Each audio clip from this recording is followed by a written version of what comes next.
Welcome back, babies. This is Shonen Pulse, episode 48. Merry Christmas and Happy New Year to y'all coming up. We back, we black, and nobody's had a heart attack.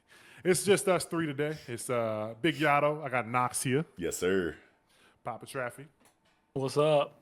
And the Greek Weeb is taking a step back. Job is jobbing, so he can't be here for a while, foreseeable future. Not sure if he'll be returning, but, keep him in your prayers, thoughts and prayers, tater tots and all that good stuff. Go out in the comment section, hit him up on his channel because he's still got time to make personal videos. It's just our podcast be running kind of late, and the man's got to get up at like 3 a.m. But yeah, on this podcast, we talk about, 9 manga, 9 or 10. We got Dandadan, Chainsaw Man, Centuria, Each of the Witch. I'm going out of order. Kagurabachi, Ranger Reject, Shangri-La Frontier, Big Gachi, Big Cooter, Otter of the Flame, and Jujutsu Kaisen Modulo. As usual. I named those things off and then we get into the, the coverage or whatever. It's been a while, baby. I'm a little rusty. We ain't talk about all of today, though, because Jump's on a break week. But we are going to talk about the Jump Plus titles that we missed and the weekly Shonen mag. So if you're just here for stuff like Kagurabachi, then I'm sorry, baby. We're going to catch you on the next one. We ain't covering those this time. But we're going to jump into what we are covering after I tell you to check out our Patreon and hit the like button and subscribe and comment section. And we got memberships and all that good stuff because I forgot about that. But yeah, we're going to jump into Chainsaw Man. We got chapter 224, Moon, Spear. And since Knox is blowing smoke in my ear, Knox, how you feeling? Wait, can you hear that? Yeah. Oh, yeah. You ain't Lil Wayne. Yo, damn. Caught me in the act. Yeah, man, this chapter was a chapter, man. The spear, I can't lie. I definitely thought the spear was going to be a little bit more than what it was, but I still think that conceptually it's like a cool idea for an attack, I guess. But I don't know, the cliffhanger in the last chapter showing the flag on the moon, I was like, what we doing, man? It like gave me like a similar feeling as like, who's read Billy Bat in here? I think just Yato, right? I read it, Yeah, I haven't. Oh, okay. Well, I turned the page and saw that and just it reminded me of that moment in Billy Bat where it like kind of like zooms out from Japan and like goes to the moon and there's just like a big imprint of Billy Bat like as a crater like on the moon as like a cliffhanger to the end of a chapter, and I was like, oh shit, and then it just ended up being this in this chapter, which was like fine, but I think I overhyped it in my own mind. But I did. Yeah, I thought she was gonna turn like the whole thing into a weapon, not just the flag. Yeah, I thought we were about to get moon sword. Yeah, I thought the moon was gonna like Gundam out, yo. She was just gonna like turn that bitch into a big mech and or like Thanos like crashed the planet into Dingy, like when Thanos like reached up and threw the moon at or whatever at fucking Iron Man, and then it was like, did you just throw a planet at me? I thought some shit like that was gonna happen. Yeah, that would have been crazy. Yeah, but I mean, Spear's cool. It definitely feels underwhelming, and like on this first like panel, one of her eyes is rolling up, and I took that as like maybe she's starting to like get tired or exert herself. Like, is this kind of like draining her a little more? Maybe not, but like one of her pupils is like kind of rolling up into her head as she does this. I didn't even notice that at first. That's interesting. It could just be some wacky shit like, yeah, she's an idiot, screaming and fucking eyes rolling back her head. But like, I Fujimoto just made her look crazy for a panel. Yeah, but like if we get a nosebleed in a few chapters or something, then like, okay, maybe she's kind of like overexerting herself here. Oh, this nigga been watching Stranger Things. Unfortunately, was not a fan of the last half of the season. But really, the newest batch. Yeah, I'm like I've only got like half an episode into season 5, episode 5, but yeah. Have you seen the Traffy? No, I haven't watched the newest season at all. Oh, okay. Okay. So the season is good, but the last like 2 episodes I didn't care for. So I'm hoping they redeem it because they're doing a fucking 2-hour movie this week for the finale. I'm about to go see that in theaters with my son. Yeah, I'm thinking about it, but I probably won't. I ain't giving them bastards no money. Fuck them. Anyways. Yeah. So fucking Spear, homing Spear. Yeah. What? Yeah. Didn't see it coming. It seems so obviously. it seems so like random. I don't know, like It's like why does it need to be the American flag on the moon that becomes a homing spear? Like we don't got spears, here on Earth. Like we got spears at home. Like yeah, like the way I read it was like this flag is on a different planet, essentially on the moon. So it's like homecoming. So you got a homing flag. oh, because it's coming okay. home from the other planet or whatever from the satellite. Okay, yeah. That was the first thing that popped in my head, but yeah, I still don't really find that a good explanation. Yeah, this really just like homing. I don't know, man. Yeah, What's I don't know. next? Homer Simpson. Don't. Nah, this don't Chainsaw Man fans don't kill me, but I don't know. This one felt kind of lazy because like we've seen Yoru do things on a much more grander scale. Like she turned the Statue of Liberty into a fucking death sniper rifle and blew the fucking city, blew the map off the map. Like we got to redo the fucking maps now. Yeah, and like, what is a spear gonna do to Chainsaw Man? Right. Yeah, like it's gonna home in on him, but like okay, like you're just gonna chase him. He's just gonna that this motherfucker can't die. Like he's just gonna keep coming back. Right, like for all intents and purposes, like he is immortal. Like sure, he can run out of blood and thus run out. Like that's like his HP, I guess, is like how much blood he has in him to be able to move or use abilities or whatever, what have you. But I mean, any weapon can deal damage to him to make him bleed. So unless the goal is like, because she says if I get even one glimpse of you yielding, then I oh, win. that's right. That's the win condition. I forgot that was the win condition. But like, how do you do that unless like your goal is to like pin him to a wall and he's like, I can't get off. You win, uncle. Yeah, type shit. I think that might be it. He's been like blown in half though, so like, how do you say, Yeah. oh, he got impaled by a spear, now I win? That's what I'm saying, because like if it hits him, it's going through, like it's blowing pieces off of him. It's not like sticking him to a wall. Like she's not nail gunning him. Like she's It javeling even his shit. shows him getting hit by it, and it just doesn't do. I mean, he has to eat or drink blood in order to heal, but it doesn't seem like it does any more damage than she's already done. Yeah. I don't know. It's a weird weapon choice. Yeah. Very weird. When like it could have just been something much more, big and flashy. Like she could have actually pulled the moon or a chunk of the moon or something, or turned it into a creative weapon, but using the spear as a spear. Like this is not Statue of Liberty into Sniper.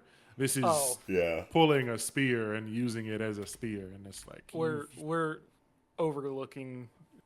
I'm gonna chalk this up to not having the past few episodes, but he does have her friends attached to his body, so she's not going to use a big flashy attack. So because she doesn't want to hurt her friends, sure, because it's to be more precise. Yeah. Okay, I'll give you that. I mean, I don't know. It still just feels like a weird choice. What's the goal here with this weapon specifically? Like, sure, she doesn't want to blow him to smithereens because her people are connected to him, but like even with this idea to use a more precise weapon like the spear, how does she achieve the win condition? Like in her mind, what's her strategy with the spear? Knowing the spear. The spear did damage, so essentially it's just trying to make him run out of blood, so that she wins. Okay. So I guess it's not like it didn't do anything to him. Okay. So I guess if she had witnessed him like having to eat the devils, then that would have been enough for her. But because like he ate the leg devil. Yeah, the leg devil is crazy. Who's scared of legs? Incels. Yeah, incels. Because like can't be niggas like me. Not me. It ain't me. Yeah, I'm the opposite of scared, nigga. I'm embracing. I'm welcoming the death of crushed by thighs. Yeah. Yeah, baby. Yeah, like nah. But I guess so. Like, if she hadn't lost her legs, then she probably would have landed and saw that he was like on the ground, going like, "Oh shit, I need a sensu bean," and then that would have been it. She'd be like, "Got your dumb ass," and turn him into a weapon or something. But like, because she failed, she doesn't see him in the act or whatever. Because she says like, if she gets a glimpse, so Well, doesn't she need to touch them to turn them into weapons? yeah. But I think like once she sees him like yield or whatever, that's enough for like her mental condition to be met, and then she can go and Oh, touch him or yeah. something. Yeah.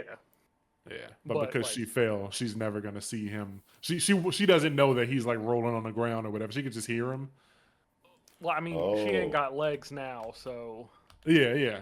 she But like can't she really could, get to him. I mean, she can crawl on her hands. Yeah, so can he though. Yeah, He can ride off on his chainsaws. yeah. He can definitely do a lot more. I mean, shit. What if she fucking just turns the lower half of her body into a fucking tank or something? She just starts rolling around like the little nigga from Toy Story. If we see Yo. that next chapter, I'm gonna lose my shit. She's just fucking half body tank vehicle thing. Just start riding down the building to go fucking shoot him. That'd be crazy. Oh my god. I need it now. Just Asa on top. I'm about to fucking edit that, yo. yeah, get in the lab, make Put it her on happen, top of a fucking tank and have her firing finger bangs, yeah.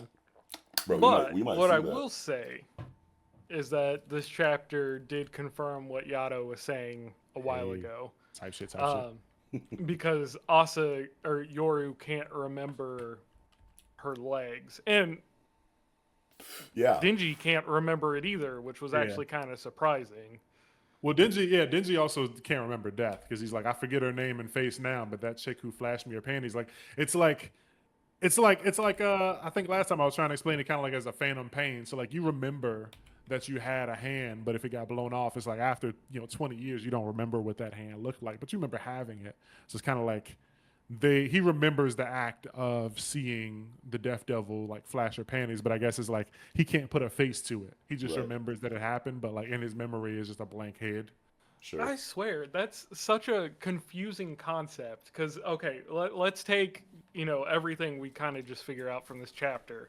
So when Dingy or Pochita eats something, everybody forgets about it. But at the same time, it also gets rid of that concept within the world. Right. Dingy remembers eating death, but doesn't remember what death is. So then you go into the concept of death being gone, and that goes back to the previous conversation we had about what happens to the already dead people. And it's like those dead people would still be dead, but people wouldn't remember that they were dead. They would just remember, like, I guess that someone close to them left or something, but they I don't think- know why. I still think that there might be some conditions to it, like either how close you are to them or like how powerful you are as an entity. So because Denji and Yoru are like such strong devils, they're more likely to remember these concepts than a fucking civilian. So like and there may be like a time thing to it. So like since Denji just did it, like Pochita just ate the Death Devil like 10 minutes ago. So like maybe as time goes on, he would forget that whole thing. But like right now, it's kind of fresh. I don't know. I'm kind of trying to like make it make sense in my head. Yeah. When it comes to him not remembering the face but remembering the panties, I can't. And just like the way that you kind of broke it down as it just being like a blank face on a head or whatever, reminds me of that episode of Black Mirror. You guys watch Black Mirror? Yeah. You remember that episode where that dude's like trying to like force a confession from some accused murderer, and there's like technology where you can like go into that nigga's memories, and he like kicks it with him at like a cabin and like drinks whiskey with him or some shit in a log cabin in the middle of winter, and they like bond or whatever, and then dude accidentally admits to killing somebody. He's like, oh, gotcha, and then he like turns on the pulls the curtain back and was like, yeah, you've been in a program the whole time. You just confessed to the murder of boop, boop, boop, and you've been sentenced to the rest of your life being blocked by the rest of humanity or whatever. And then the technology basically like makes him a blank person in the world to where like people can't interact with him, but they can see like a blobby, like blurry, like blank face on a body, like walking around that they I feel can't like I've hear or seen it, interact but I with. cannot remember that episode. Oh shit! That just reminded me of that. I might be butchering that. It's been years since I've seen that episode of of Black Mirror, but it just reminded me of that. Yeah, Black Mirror's a mind fuck. Yeah, just like this. Yeah, but I really like how they're just flipping the whole power of friendship, and Yoru's the one. It's always fun to have the villains go, "But my friends," Yeah. So like you don't see it often, but Denji Right. is taking advantage of that shit, and Yoru's like murdering her allies here. Well, I guess they can't die, but they True. feel that pain. Yeah. I think the crazy part about the way this is set up, so Chainsaw Man Part 2, it introduces Asa as essentially our protagonist. And so following through this story, you would, take that Asa is still the protagonist, and even given the scenario we're in now, she still acts like a protagonist. And if Chainsaw Man Part 2 existed on its own, I could see everybody like seeing Denji as an actual villain, but because we spent all of part 1 with him, we don't see that. But the structure of the story probably fits more into following Asa as the protagonist and Denji as the antagonist and swapping back and forth between the point of views. Yeah, it does get fun to think about it as if Denji were the antagonist and Yoru's or Asa slash Yoru were the protagonist, like the goal of doing this never ending war thing, or just battling with like this is her Sukuna moment, and she's trying to like stop Yoru from doing whatever, but fucking Denji's also getting in the way. It's fun. Yeah, fucking. Denji's just silly, man. I like this like transformation that he's doing, where he's like in control of the body, and so he's able to eat shit now and do stuff. And he's got a whole slew of devils, so who knows what the fuck is gonna happen next? Yeah, we're gonna start the next chapter and everybody's just gonna be a floating brain or some shit. Yeah, because all the other concepts are just eaten. The brain balls from Futurama. It's so silly because like when you think about like because at first in Chainsaw Man it's like, oh yeah, devils, people fear them, it makes sense. Like you see tomatoes, it's like no, I don't know if anybody's scared of tomatoes, but I guess if you're a kid, sure. But then you start getting into shit like legs. It's like, who the fuck is scared of legs? Who's scared of ears? Yeah. So it's like some of these devils can just be any fucking thing. Like one of these can be the fucking toenail devil, and I mean, toenail devil probably is gone now that legs are gone. But like There are like a bunch of irrational fears though. Like, like Yeah. not very many people are going to be afraid of legs, but I mean there's like 8 billion niggas on the planet. So Yeah. it's like if 15,000 people are afraid of legs, that could technically be enough to spawn a devil for it. It's not going to be very strong, but like, I feel like Yeah. if like one person has a fear of something, it's enough to spawn the devil, but Sure. it's not gonna be a strong one. Right. yeah, I knew a dude who was scared of stepping on wet leaves. Yeah, Yeah, see? Wet leaf devil. yeah. Imagine how much that would Just- fuck up like the planet if leaves couldn't get wet. Bruh. Oh my god. Denji needs to eat the soggy sock devil. Okay. Imagine stepping in a puddle of water with your socks on and your sock doesn't Oh, get okay. wet. That's where you went with that. Yeah, Okay. duh. What else would it be? Oh no! It just clicked. Oh my god, y'all niggas. It I was just like, oh, so clicked. niggas just don't have ways of disposing of things anymore. No, have to find a new method. Niggas gotta get fucking styrofoam cups or something. Nope, I was just talking about wet socks. That was it. Okay. Yeah. What do you guys think is worse, like having a couple toes on your sock be wet, or like having like the wrists of your hoodie be wet? Stop.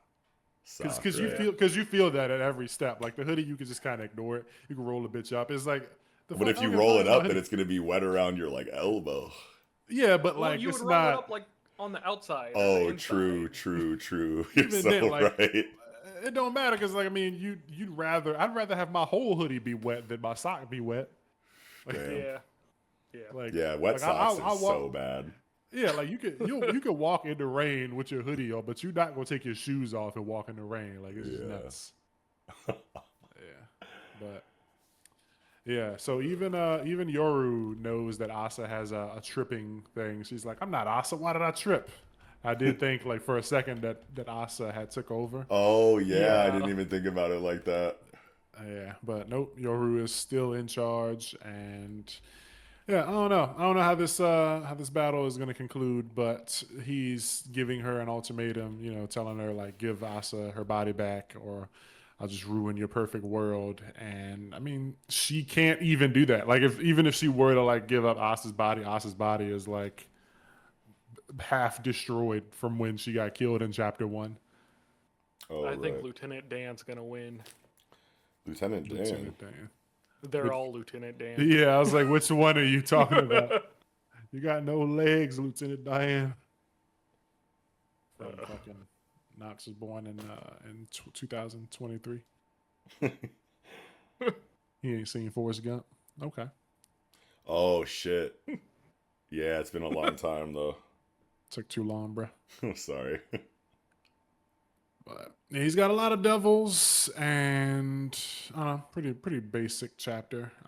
You know, Yoru doing things and murdering her own homies.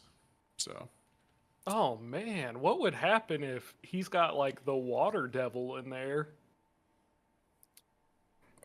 he just ruins the planet. Like All so the water on the planet dries up, all the water in people's bodies dry up. another thing that I thought like when she was like reaching for the moon or whatever was I thought there's something with this hides. Excuse me. Like I thought she would pull the moon and like the tides on the world would go fucking haywire Yeah, or there's so something. many things she could have done. Yeah. Yeah, it's like fucking cause a fucking tsunami or some shit because she threw the fucking moon out of orbit or whatever. I don't know. After I kind of realized the reason behind it, I don't have as much of an issue with the weapon choice anymore. Sure. Yeah. Me But personally, at least. yeah, fuck that spear. Hmm. But I guess we'll see in a day or two what comes from this. You got anything else, Trav? Nah, that's it for me. What about you, Knox? I am also good. Okay. And oh yeah, one before just the title, Moon Spear. I thought of that kind of like as a fucking cheat code. Like it sounds like fucking Grand Oh, Theft Auto codes or something. yeah, I yeah. was like when I saw that I was expecting I don't know, I was for some reason I was expecting like a Gundam or something. Like I thought she was gonna turn the moon into a mech Hmm. or and pilot it or like I don't know, fucking fire a death beam from the moon or something. I don't know. That could have been So so crazy to see. yeah. But well, we got a spear, fucking flagpole. Who knows? And That it could turn into some other shit. nah, spear plot is done. Yeah, Yeah, it might he's be. washed. Yeah. But that's gonna do it, baby. That was Chainsaw Man, chapter 224, Moon Spear. Now jumping into Centuria or Artoria. I want to say Artoria so bad, but Artoria. I was almost reading it as that in my mind too. Yeah. Yeah, it's like so hard to not put another R there. Atoria, whatever. Anyway, Traff, how you feeling? Oh man, I love this chapter. Like this is, further going into the just quiet chapters where things are pretty calm, and I love those. But exploring our characters as well as this new character was interesting, along with uh, the idea that powers can have consequences that affect the user, and more so, I'm ready for the full explanation behind the difference between like Lucas's power, his spear, and the power that most of everybody else uses. Yeah. Yeah. Yeah, it is interesting that like Lucas has a kind of like lifeline draining ability and so does Atoria, but what if it's like we definitely need an explanation because what if it's not even that like they have special abilities and it's just that everyone has abilities, like everyone's abilities are kind of on like a timer, but like no one else has really used them as much, and it's just Lucas has used this spear like 9,994 times and he's got like 5 left or whatever. What if it's a situation like that and everybody has a limited number before their like life expires and these two just know of theirs and nobody else is aware of that, or That would be if it's insane. just Yeah, like somebody, they only Someone's get just in 30 perfect uses. health and then like uses their ability for the last time and doesn't know why they're dying. Yeah, yeah. It's like, what if everybody has a condition like that, or if it's just these two, and why? Like, if it is just Lucas and Artoria or whatever her name is, like, why are they like that? Well, I Well, personally love the situation where the healer, and I've talked about this many times, either on Twitter or in reviews or whatever. I feel like healers in these superpowered stories, it's so easy for that concept to kind of become way too relied upon, or it kind of like gets away from the author, and they end up like, having a situation where the healer is just always there to heal, and the stakes kind of dwindle because of that. And so I think that it's really important that if you're going to have a healer in stories like these that are high stakes and the threat of death is a very, very real thing in the story, and the consequences are, consistent, with damage or with like the loss of life or whatever. If you're taking the story seriously, then I think that if you're going to have a healer, it should either be extremely rare and they're not used very often because they're killed or, whatever, what have you. I think that it's a good idea to be sparing with the healer in one way or another, and this is a really good way to do that, is by giving her a drawback that is like, oh, I can only do this so many times, and it affects my life force every time that I do it. It like takes life away from me whenever I do it, so I'm going to use it, not as often. You can't come to rely on it because I don't want to kill myself type shit. So I think that that's really important. yeah. One thing that I do want to say kind of seems interesting here is Artoria's power is more so like when she uses it, it drains her life force in order to heal someone. And gives it to the person, But yeah.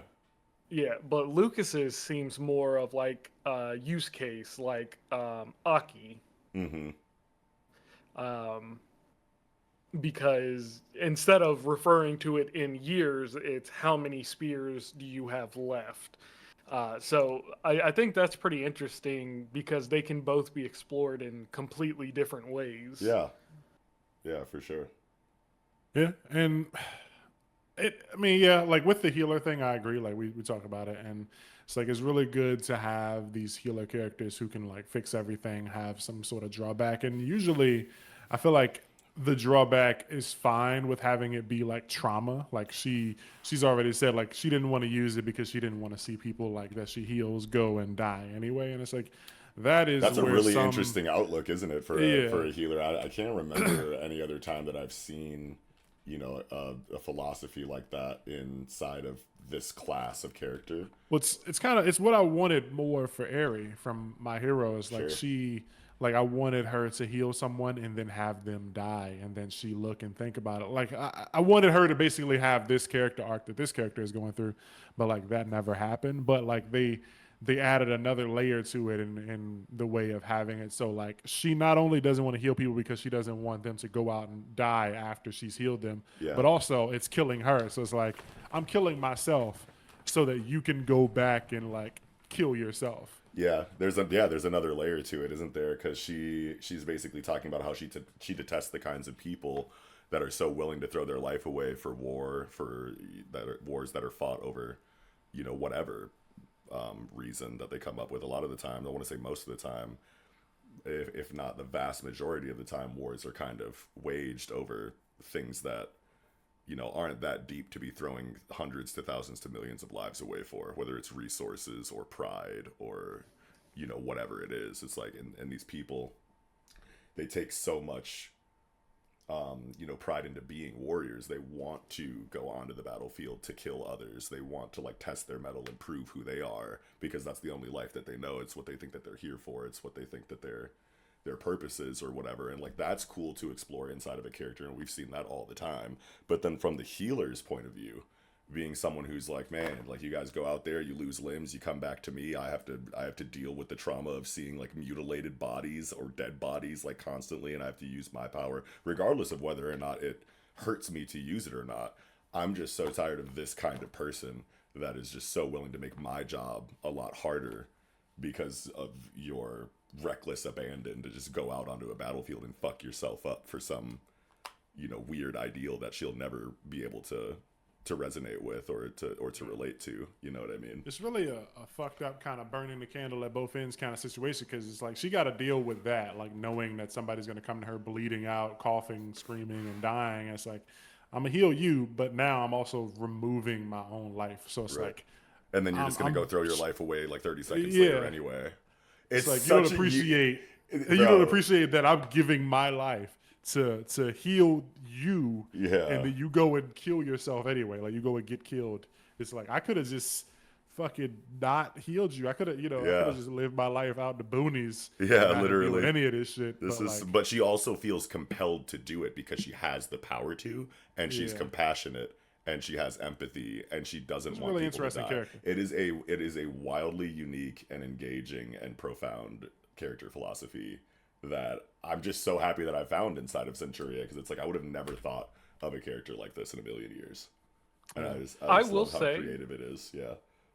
I will say one of my complaints, and it's a small complaint, but when she's saying like I'm sick and tired of people like you, it bothered me that none of the main cast spoke up, because Yeah. none of them are looking for fights. They're trying to run Yeah. from fights. Yeah, I they be also doing thought that that in because- these stories all the time, where Yeah. you can literally just explain it, and they don't, Yeah. and they just sit there like, "Oh, Yeah. you got I me." was It I was happens mad all because the time. they didn't say anything because TT isn't a combatant. Like I Right. felt like they could have at the very least been like, she isn't a fighter. Like she got hurt. Like she was collateral damage. So could you please heal her? Like I'm not asking you to heal my wounds, but like she is a caretaker. She cooks.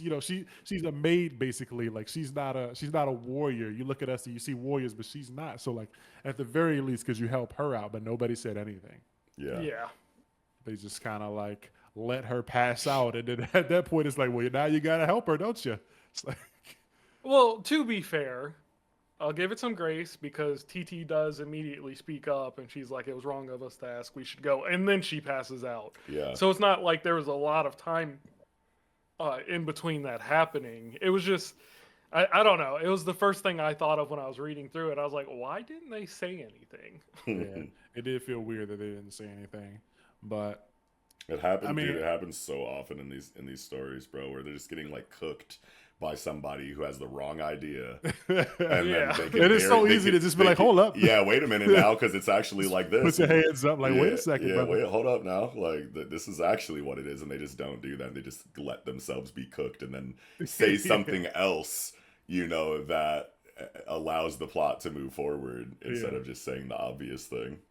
It's like, yeah, we need like these writers to write more like competent characters. Like, stop letting people get the wrong idea of you just because it moves there's no theater in that, though. Like, there's a lot more drama that comes about from people having the wrong idea about certain things. You know what I mean? So I feel like there's still a way to write it though. Like if they said she's not a warrior, then they could have had her doubt it or had her like make a face like, I don't know, she's with you guys or something. There could have been something there, and then TT collapses, and it's like, please, bro. Maybe they just didn't want to like hard contradict her initial characterization that intensely. Like right after her introduction, you know what I mean? Like They'll probably spend some more time with her, and she'll they'll find out explain anyway. their story. Yeah. Yeah, you know what I mean? Yeah. But in this moment where her character is introduced with such a powerful outlook, you don't want to immediately be like, actually, you're wrong. Like, oh, okay, I'll heal you then. Like, like it's just, you don't want to take the theatrics away that quickly, I want to say. Yeah. Like, and well, this when you also put it that shows- way, never mind, I guess. Like, no, you can't do that. Yeah, I think it still could have had her like collapse, but like I still feel like someone just have like not cut anything, but just add it. Like, yo, well, she's not a warrior, and then have her collapse after. Like, have Julian say she's not a fighter, and then TT go like, I'm sorry for bothering you. We shouldn't have came here, and then have her collapse. That way, at least it don't look like they're like idiots letting somebody talk shit to them. I think this is one of those kind of weekly issues. So through my assumptions, they'll eventually get around to that talk, explaining what they're doing and their purposes and everything. And so when you hit the reread, you're going to more likely judge the arc as a whole rather than just the one chapter. Sure. And so you'll be like, oh yeah, so they did, talk about this eventually. But since this is all we have, it's pretty clear that, like, why wouldn't y'all say anything? Yeah. at the same time, I need TT to learn some kind of combat, bro. So like, And like we're her back. going like, And we're back yeah. So here. like, I need her to be. I need this Atoria chick to be pissed. Please give her a reason to be pissed because I need TT to be able to defend herself. Yeah, we can't have her just keep getting fucking taking pot shots and getting fucking jabbed and uppercut. Like, do not keep bringing TT in here because she can't fucking hold her hands in front of her face and block. Like, Yeah. We find out her power, since she's giving her life force, she's giving a little bit of her power. bruh, TT becomes a healer. No, I don't need that. Well, one thing that I do really appreciate about Centuria is how legitimate the the consequences feel for taking traumatic damage in this Yeah. in this superpowered world. You know what I mean? Because Toru Kuramori really focuses on exactly what this damage means and doesn't just kind of like hand wave it away. Not really hand wave it away, but there's just like so many times where like characters will take like really big damage in a conflict and the arc will end and then some time will pass and then their wounds are pretty much healed and they like go into the next arc kind of like 100%, but or close to it or something like that. But we're still here with Lacrima connecting her water to TT's wound in her abdomen. You know what I mean? Like Yeah. Lucas's fingers are still gone. They make a point to zoom in on someone's ear and it's like sliced off. I'm pretty sure it's Lacrima.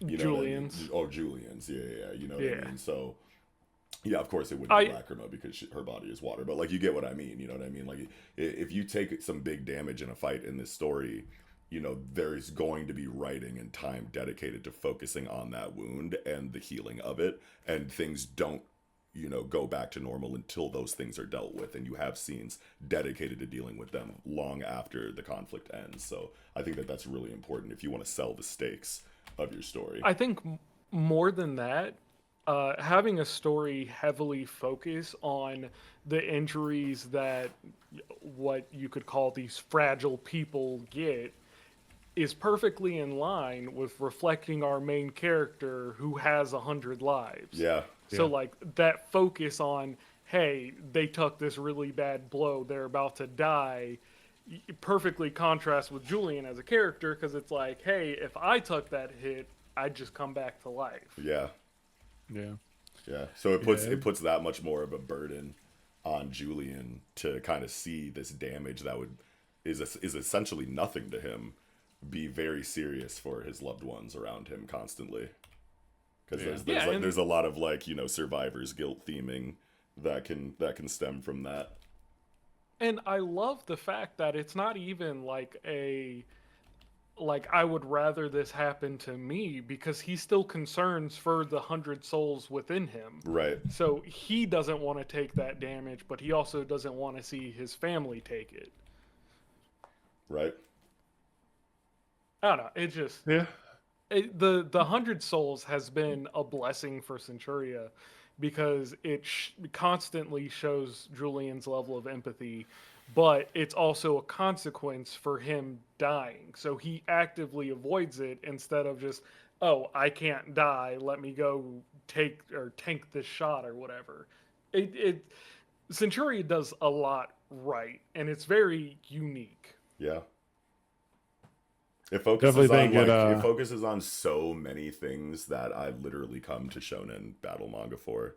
Like, it's not even funny. It literally checks all of my boxes, from like stakes to like power system, the way that it works with checks and balances and advantages and caveats and shit like that, and stakes and verisimilitude. All of this stuff is like firing on all cylinders in Centuria. Everywhere you look, it's doing something right. I think it's getting there for me, but I'm still not super duper. So like, I'm not at the point yet with Centuria where I'm like making posts and tweets and saying like, you need to do this. I'm not changing my profile picture to Centuria and stuff like that. Like I'm not at that stage yet, but I could get there. Like I'm not doubting it, but I'm not there yet. The next arc that we're probably going into is going to be like that first, because like the last arc that we had was like the first kind of big arc where a lot more was on the line. There were a lot of players involved. We got to see a lot of abilities. We got a lot of lore, et cetera, et cetera. The world opened up a little bit more.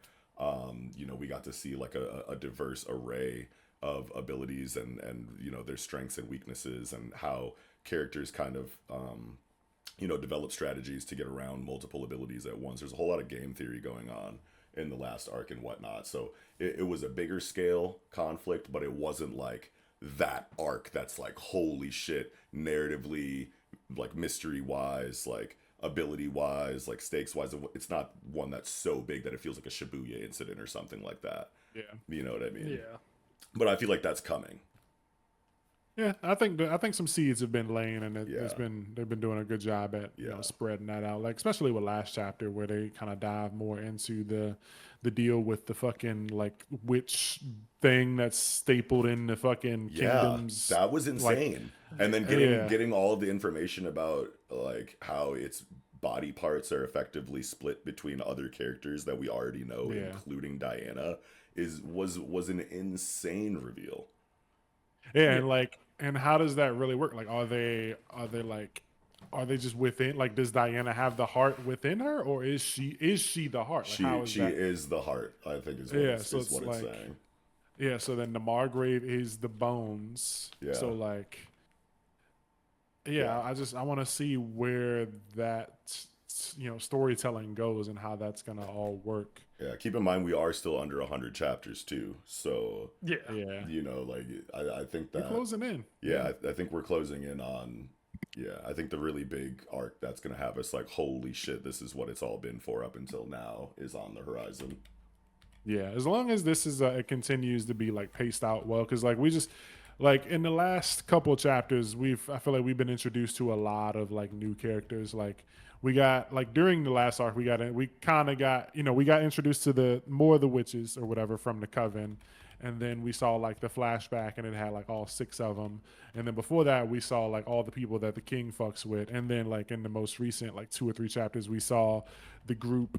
I forget what their name was, but the group that Helen was a member of. And then we got these people here who are the split up from the witch thing, which some of them, the blood one, I think she was one of the witches. And then the bone, that's the Margrave chick, so she's one of the king's folks. But the other people, the flesh and the organs, I can't tell who they are. I wonder if royalty knows that the Margrave is one of the...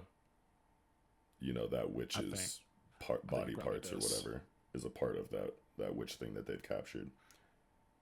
I think it probably does. That's just I would like to know how they feel about that and what they've done to kind of make it okay that the Margrave is on their team, quote unquote, knowing that. Wait, when did it confirm that she was a witch?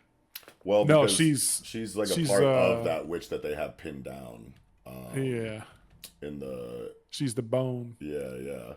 Because it's like, I don't know if that Elstree, or no, not Elstree, but the king was like this appears torn and open and hollowed out, and then she's like, if that's so, like, where have the insides gone then?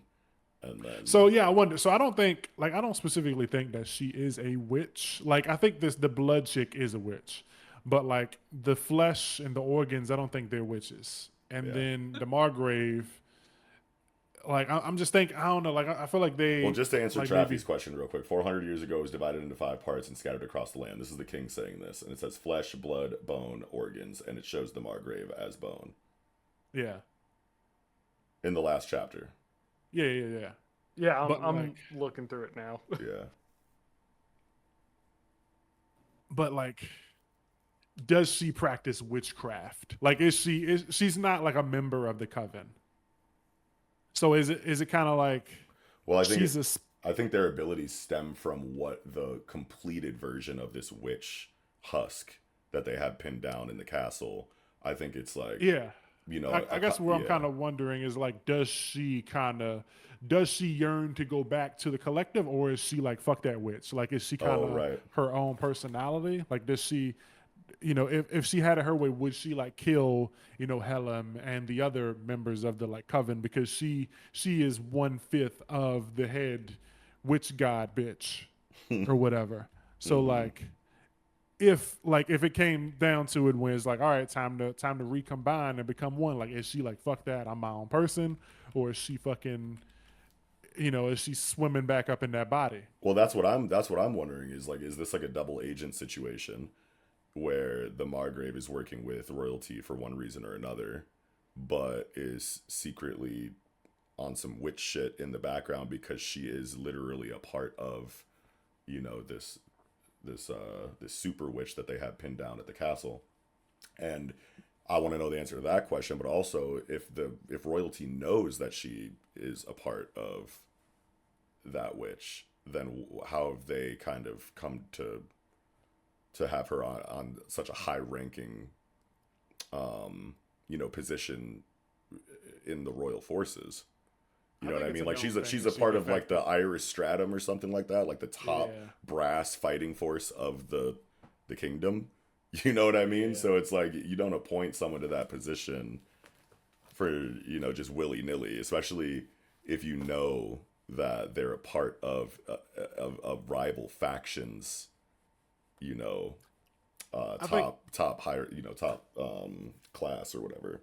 I think she's defected from this like god witch thing, so like she doesn't want to be a part of it, and like they know, and she's just like, I'll do shit or whatever for the kingdom because I really don't want to like mold back into this witch thing. I kind of got my own shit. I like planting seeds and stuff and growing oranges and all that stuff, so I really don't want to go back to being a witch god or whatever. I don't know. It's interesting. There's a lot of moving pieces now, and like a lot of characters have been introduced lately. So I really hope we don't like speed through it and do like the thing where I was saying recently, where it's like mangaka introduce like a bunch of different concepts and then show us like they'll introduce like 8 characters that you could see arcs for, and then they do 2 arcs and then throw the last 6 of them in the final arc. Like I hope they don't do that. Like, I hope. Not saying I want 14 arcs for all of the 14 new characters, but I hope we get, a decent amount of screen time for everybody. Yeah. So, apparently I missed last week's chapter. Did you that really? Is why I was confused. Yeah. Like all together? Yo. Yeah. He's a fraud. So, I just read through it. And so what I was getting out of this is that how could you miss that? Check this guy out. That's such a huge chapter, I don't know. bro. Poop emojis in the chat. Poop emojis in the comments, please. No, like, so when I went to read the latest chapter, I was reading it through Takeyomi, and it showed the previous chapters being read already. Oh. But I didn't read it. Bruh. So we gotta get traffic off of these fucking these backwater sites. Remember last time we recorded, he was saying he's backwater. Nah, remember last time we had like a 20-minute convo because he saw somebody in that JJK chapter. That was through Hibari. Oh my god. That was through Hibari. I'm not using backwater stuff. I forgot all about that shit. He was like, there's a dude right there. And then he went to the officials and was like, okay. Side note, the deity. Reading through that chapter, whenever I was hearing them talk about the deity, it reminded me of the octopus demon thing. So I was thinking that the gods are. When you say octopus demon, are you talking about the fucking the one that blessed Julian? The one that yeah. So, like, I feel like this thing is just another one of those, but one that they were able to take down. And so with that in mind, when they started talking about looking for a vessel, I was like, okay, is this what the octopus chick is doing to Julian as well? Yeah. Oh, also to go back to Yato's question earlier about like, is the heart of that witch inside of Diane, or is Diane the heart? I think it is both, maybe. But also this heart that they show on the last page of the last chapter, it's like got an eye on it that's like opening and like bleeding. Oh shit. Yeah. I did not even notice that. Yeah, so like I'm pretty sure that is the heart of the witch in Diane. Yeah. Now that I think about it, I think it's kind of like a Jinchuriki situation where it's like they seal the tailed beast. So like the like concept or whatever of the Coven's bones are in the Margrave, and they're in the heart. Like the essence of the heart is within Diane. Like somebody could probably extract it if they knew some bad juju or whatever, but I don't think Like maybe she isn't the heart. Oh, Like maybe her body. Like at first I was like, if you melt her whole body down into goop and then turn her into like a fucking, like a VHS tape and stick her in a VCR, like is she the heart? Like her entire body is the heart. what? I don't know, but Fuck. but I think the heart is just inside of her and not that she is the heart. Well, she was born that way. So it's Yeah. not like something was put in her. So that brings into another question. Quiz Quint. We rusty. That brings another question, which is, who is Diana's mother? Yeah. Yeah. Like, was she aware of all of this before the story even started?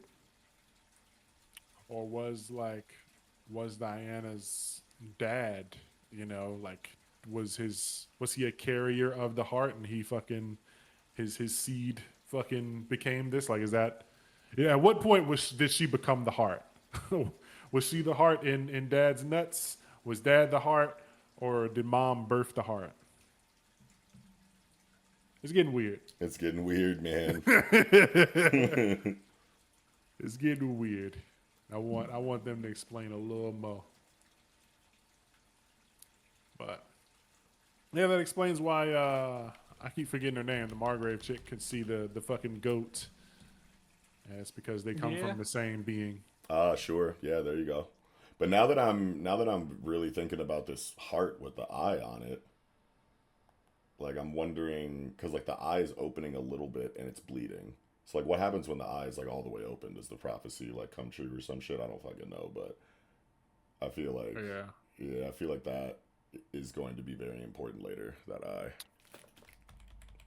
Also, I want to see more. Like, I want to know more about like the organs and the flesh, because like the flesh character looks like, it reminds me of Kimimaro from Naruto, but his whole deal was bones. That's And right. the Margrave is bones, and she's got like this fucking Attack on Titans kind of centipede behind her in the background, and she's got 3 arms. So like, I want to know what her deal is. Like, I'm completely here for bone magic. Like, if she's gonna start doing crazy bone stuff, ripping out her spine and beating niggas with it, and fucking, revealing that they're on top of a giant pile of bones or something, and do bone cages and shit. Like, I'm down for bone magic. But Yeah, I want to same see here. what these other folks are talking about. Like, can she just manipulate bones? Like, could she, if she wanted to, just rip the bone tail out of the dragon bitch back? Like, Yeah, or anyone she's fighting, can she just fucking bones, like, too. yeah, that's true too. Wait a minute, that is actually true. There's a little bit of overlap there, but yeah. I wonder if she can just like anyone she's fighting, just give a nigga bone-itis real quick. yeah, it's like, how does that work? Is it, like I practice the art of fucking bone jutsu, and she's like, nigga, I made bone jutsu? Like, is it a situation like that? I Ain't don't know. nobody better at bone jutsu than me, let me tell you. All right, brother. I don't know. Alright, brother. I need to shut your ass up. So yeah, I don't know. I feel like in the end of I feel like implementing these kind of drawbacks to their powers with Atoria and Julian, it doesn't really matter if we don't see it like come to happen. So I think Atoria is destined to die, and probably healing Lucas' ass. Like her last time using her power and Will dying be to will save probably him from the last Yeah. time he uses the spear. Yeah, like they'll go out in like a domino effect. Romeo and Juliet type beat. Yeah, so I'm looking forward to that. Yo. And then having Julian be like, "Damn, my niggas just fucking, like they just gave it up for me or whatever, Shit got real Shakespearean real fast. Yeah, and 'Cause, like I I can don't think- totally see him being like, yep, time to use the last spear. She's like, don't do it, Luke. He's like, I gotta though. Throws the spear, starts to die. She's like, all right, well, I'll use the last of my life force to save you. And then she dies and he lives. Dude, imagine him having to carry that. He's got to hold that for the rest of his life, bro. Yeah, And like so I guess it's kind of like a final move for him. So because he had other abilities besides the spear. So like I guess that's his his spirit bomb, but like his other moves don't do shit like that. So does she have other moves? Like or is she just spirit bomb on the healing version? Good question. If Lucas has a bunch of moves and one of them is killing him, does she have, non self-immolating moves? Like can she not murder herself? I don't know. But I'm fucking squeezing stones now. It's getting bloody. Y'all got anything else for this one, Traffy? No, I'm good. That's your nuts. My stones are also squeezed out. All right, baby, that's gonna do it. This was Centuria, big chapter 78. We almost at 100. Atoria. Now jumping into Dandadan, chapter 221, Ken's conflict. Hopefully Traffy read the last chapter this time because I did. Centuria. All right. He was ready with that. I did, nigga. Yeah, so shit, man. I mean, these last two chapters, I feel like haven't like a lot hasn't really happened. Like it's been more of what we kind of come to expect from Dandadan and the type of stuff that you really want from other shonen, where it's like we need some of these slice of life, laid back, kind of with the crew Downtime chilling. moments. Yeah, we need these. We need the Luffy on the ship, chilling, fucking hair tied, sweatpants on, chilling with no apron. We need these kind of moments. Yeah. And it's nice to see him and Chilling with no apron on. Yeah, we need Fucking that once in a while. Sanji. Yeah. But I will say that like we kind of get blue balled on the Turbo Granny thing because like the last time we did a review, Turbo Granny showed up and we was talking about that whole situation and whether or not like Seiko needed her glasses and stuff, and then they followed that up with 2 chapters of no Seiko, no Turbo Granny at all. So it's like, they're all right, playing with us. But this chapter was big because, bro, this shit made me laugh so fucking hard when he goes to Manjaro. And Manjaro's like, yeah, I don't even know how to use that shit, to be honest with you. And he's like, but what about my training? You had me doing all the chores on that Mr. Miyagi shit. And he was like, oh, no, he didn't even start the training yet. I just didn't want to do that shit. And it's like, so that had me laughing, but it reminded me of the conversation that we had, I think last time that we did a Dandadan review, where we were talking about how, like, it's always in those kung fu movies where, like, they have them cleaning the crib, they have them do the wax on, wax off, like wax the car, like sweep the floor, like, wipe the windows down, and then that ends up coming up in their conflicts, you know what I mean, like in their fights, you know what I mean, like those specific movements end up being techniques or really important moments in the fight or whatever, and then they come back to the sensei and it's like, bro, the training paid off. And I want to say we even said while we were talking about that, like, and then the sensei be like, oh, what do you mean? Those are just household chores. It wasn't real martial arts. Then he like winks at the camera, breaks the fourth wall, and like nods at us type shit. And it's like, that's actually being directly addressed in this chapter.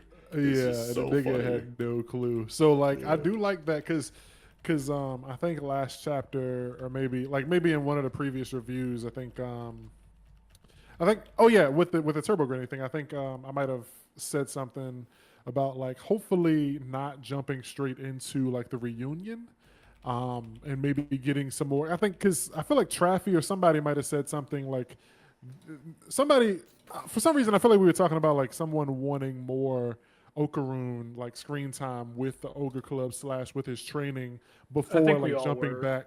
Okay, before jumping back into like Turbo Granny Fusion. I think that was your notion in one of the last reviews where you had said, I want him to do one more big thing on his own without Turbo Granny help before the reunion. Yeah. So like this chapter, I feel like kind of helped that because this, with him saying like the training hasn't started, that at least lets me know that Okaroon has more training. So like we had what we thought was training. And then we jumped into an arc with the mummy and the lightsaber. And now we have potentially another training arc coming up. So it's like Okaroon's getting double, training here. Yeah. And then maybe something happens. And then even if we don't get another like action arc after this, I'm assuming he's about to train, we jump into Turbo Granny, it's like at that point he would have learned a lot with his body Yeah. before jumping back into the turbo granny possession type shit. And I think it's really If that even interesting happens. I think that it's really interesting that he runs to Gigi and Ira and is like, yo, you use the ogre. He's trying to get them to use the ogre club because Manjaro couldn't do it. So he runs to them to kind of try to test it with them, and it gets interrupted and we don't get to see them do it. You know what I mean? So I wonder what the reason for that is. You know what I mean? Is Okarun He's an alien. Is well, there's that angle, but then also, like, what if his theory is that because Manjaro obviously has done a lot of spirit energy training, like his chi is like under really good control after all of his time with Granny Seiko. You know what I mean? I'm pretty sure he's the one that also was helping Gigi out with his stuff.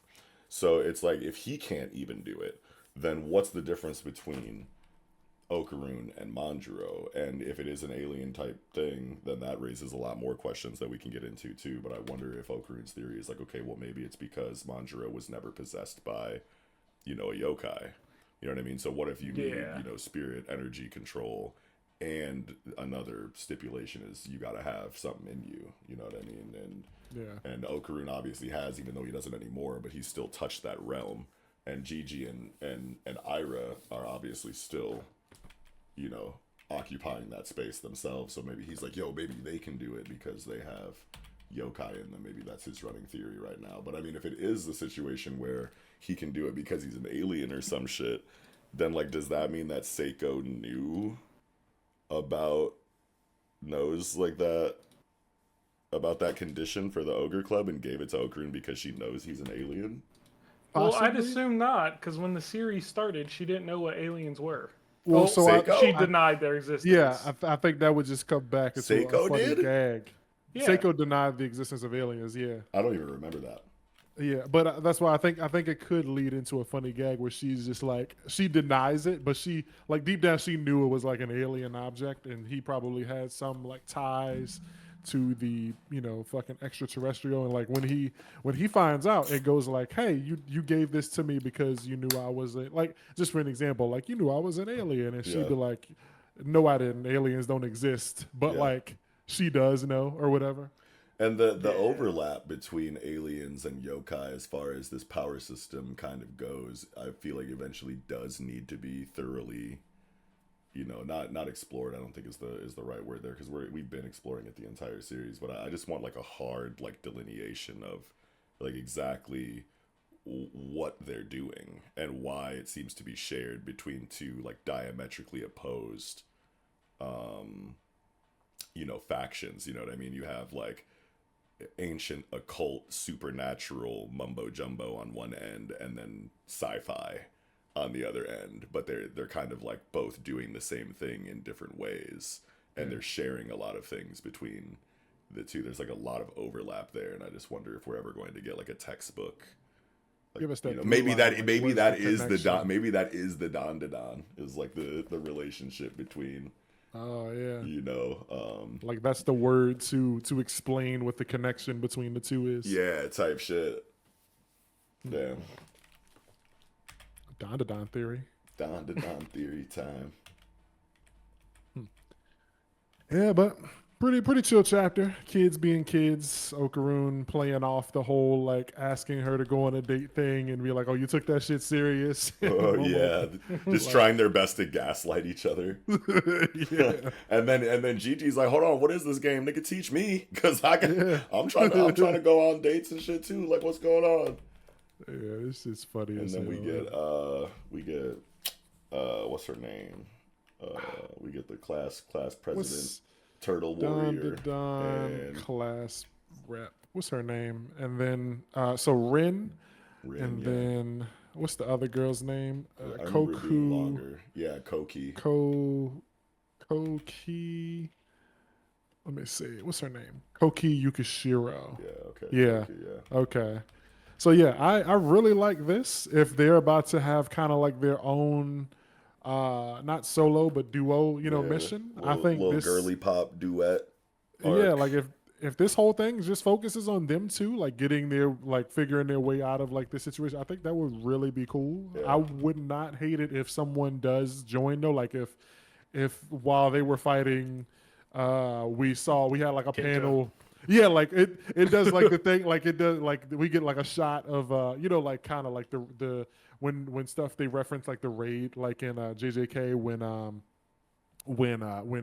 Choso and Yuji are staying stuck and like it's we get that shot where it's like we see them like side by side, but like since they appear to be in a ball, it'd be cool if like Koki and Rin are like on one side staying stuck and the other guys are the other. And then in the background you just see Kenta walking by like drinking a Slurpee or something. And he's like, wait a second. He like looks over, enjoys the fight. He just happens to be there in the ball or something for some reason. Yeah. I'd be cool Someone with that is type going of, like, to end up being interruption. there coincidentally. Yeah, I feel like that always happens in the Nah, Dandadan I need to conflicts. see pygmies twerking the music on their dead bodies. Oh hell no! I think it would do a lot for their characters, especially like since they're both side characters who have not really gotten like they haven't gotten a lot of screen time with the other cast anyway. But like they're super side characters, so they're not like Gigi. I wouldn't consider a side character at this point. He's main He's been crew. here for a fat Yeah. minute. But like But these are guys, the two newest ones. Yeah, two newest recruits, and like not having any kind of like help from the main crew Would be sick. crazy. Yeah. I love the conversation that they're having about like vampires and like the different races inside of the hierarchy and shit, because I didn't know anything about vampires for the longest time. Like that was like my one like area of fiction that I was like not well versed in. My baby sister was like obsessed with the Twilight books when she was in like middle school or high school or some shit, and she would always try to get me to read it, and I'd be like, that nigga too sparkly, and I kind of just like ignored like vampires in general throughout my life. But Magic the Gathering really brought me into that lore and that mythos, and fucking them talking about like pure blood second generations and thralls. Like I was like, oh shit, I understand exactly like what she's saying is like totally legit, like because I know that from Magic and shit. Like that was just cool. It was a cool moment for me. My knowledge about vampires came from Bloodlines: The Masquerade. Nobody watched that, but yeah, It's not a show. It's a game. Nobody played that shit. A lot of people did. It is. Name them. Name every person that played it. No, I'm kidding. You can't do that. That's what I thought, bitch. Okay, Anyway. Okay. So Bloodlines: The Masquerade is a cult classic video game that is hailed as a really good RPG game, but it's based off of a tabletop. Oh, okay. And so it's got lore and lore and lore about vampires. That's tight. Okay. My vampire knowledge just comes from a bunch of random places. I don't have any particular like first vampire story or whatever. It's just like I've played games and seen movies and shit here and there. I do like that these characters, Koki. I mean, Rin has always been a vampire nerd. Like even when she first ran into Okarun in his like form, really? she was like, "Oh man, Dracula, I'm in love." Like she's always been That's a vampire right. nerd. Okay, so that's something that's like consistent with her character. That's actually really cool. So it's not just random. Like this is in keeping with her initial characterization. I love that actually. Yeah, so she's always been super into it, and now she's like, Koki is having a friend, so it's like they're bonding and talking about vampires and going to get fucking cute clothes and stuff. But like, would it feel like weird or like too coincidental for these villains to be vampires? Like these guys that they're running into, like, do you think they're going to be vampires or do you think they're going to be something different? I think one of them is going to have like vampire-esque powers, but I think it's just irony. Like it's setting up like, oh, they were just talking about vampires, now they got to fight vampires. Yeah, because like the last arc with Momo and Okarun, the Momo's friends took them to the museum and they saw a mummy, and then they got fucking ambushed by a mummy. So it's like, oh no. Yeah, so like these kids, they're in here talking about how much they like vampires. Like, are they about to be attacked by vampires? Are we about to get like the mummy, Frankenstein's monster, a vampire, fucking Invisible Man? Well, technically, we kind of already had Invisible Man, but it was a chameleon. True. Yeah, the guy. I mean, the one guy on the left. I guess that's the Frankenstein's monster one you're talking about. No.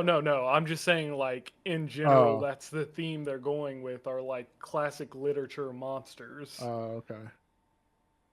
Yeah, because I'm just trying to like look at these designs and like imagine what they could be. Like I guess the one on the right looks kind of like a dancer, a jester, or something like some sort of ballerina or something. Well, we already had like a ballerina type villain. Niggas playing music. Sorry. Um, I um, was trying to close out of my apps and accidentally tapped on Instagram, loaded into a video. okay. Yeah, I don't know. I'm down for the solo arc with these two. I think that'd be really cool. Yeah. Give us Kenta. Yeah, Yeah, where's have Kenta pull Kenta? He's gonna I'm start flexing on him. super down for Kenta to pull up and like as he does it, he fucking tumbles through a bunch of clothes and he ends up like dressed like a Dracula, like a vampire, and fucking Ren is like, oh my god, we were saved by another vampire. That's him or something. Something stupid and silly. Yeah, who else could show up? Like, I guess some adults could pull up, but I don't know. I want to say they can just handle it on their own, but maybe not. I mean, if the one dude, or what I assume is a dude, is a dancer, I feel like Ira would be a good choice to go like against him. Yeah, but Ira ain't here. Ira's with. Uh, Yeah. so maybe because they're all going on a date together, so they might just end up at the same mall. But I don't want that to happen. I don't want Momo and Okarun and Ira and all them to just walk in on this battle and jump in and just gang stomp these three dudes. Not the gang stop. It's like y'all fucking with our homies. Like you catch your little And pull a Jujutsu Kaisen. yeah. It's like you catch your little homies getting pressured in the cut. It's like let's run up on these dudes and just beat the shit out of it. I don't want that to happen. But I mean, it is a 2v3. You know, like definitely probably. I could see it being Kenta because he's the only one not with the main friend group right now. Yeah. Yeah. Probably. Kenta. The only Oh yeah, and side character. it makes sense for Kenta to pull up because it's two girls too. Yeah. Yeah. Yeah. As I'm saying, like he would get his moment. Yeah. Maybe somebody finally fall in love with him. Koki's the only one that could. I feel like she's just weird enough to do it. Class president's got an eye on Okarun. Yeah, bro gotta get some macho moments, yo. He gotta slim down a little bit and get that jawline, yeah. And then they'll be all over him. Yeah. Nanotech lets him pull a Choji. I need to get a fucking Yeah. Giga Chad face panel for Kenta. One of these like super HD pretty Squidward. Yeah, type have that shit. just be like a fucking jump scare. Like you turn the page and he's just like looking at you like that. Like Yeah. handsome Squidward, Yeah. handsome Kenta. Yeah, we need that. But yeah, I don't know. I guess since we're jumping into what looks like a battle, that means we probably won't see anything Turbo Granny and Seiko For a related. little bit. Yeah. Yeah. That's Did fine you though. did you guys see the new volume cover? Buns. I did not. You said buns, Knox. Yeah. Yeah, I made it sweet. Dandadan volume covers are like not it, bro. Yeah, I made it sweet. And I was like, I love Dandadan, but this nigga Tatsu Yukinobu is going like 0 for 22 on volume covers. Oh bro. shit, they were eating you up, weren't they? Some people agreed. A couple niggas disagreed, but I'm just like these shits are ass. Like the nigga, like Yukinobu has the talent. Like I'm not saying he can't do it. I'm just saying like the nigga is just he's just choosing not to do it here. And it's like, yeah, it's got a little theme. What the? I don't know. Like I'm Oh. looking at the volume covers, and I don't think they're bad. Nah, Like, I like that them. Saint Germain cover is genuinely gas. That's the only one That's that the I would tightest say one is this good. nigga has done. Yeah. But like they do kind of follow a theme where it's like a character that's present in like one arc. I think the previous arc and then the next arc or whatever, and then like so it's two characters. The one character up front is going to be the character that's in the background on the next volume cover. Yeah. Yeah, But I was talking more so like the use of colors and the art itself. It's just a lot I going like on, them. man. They're visually pleasing to me. That shit is sure.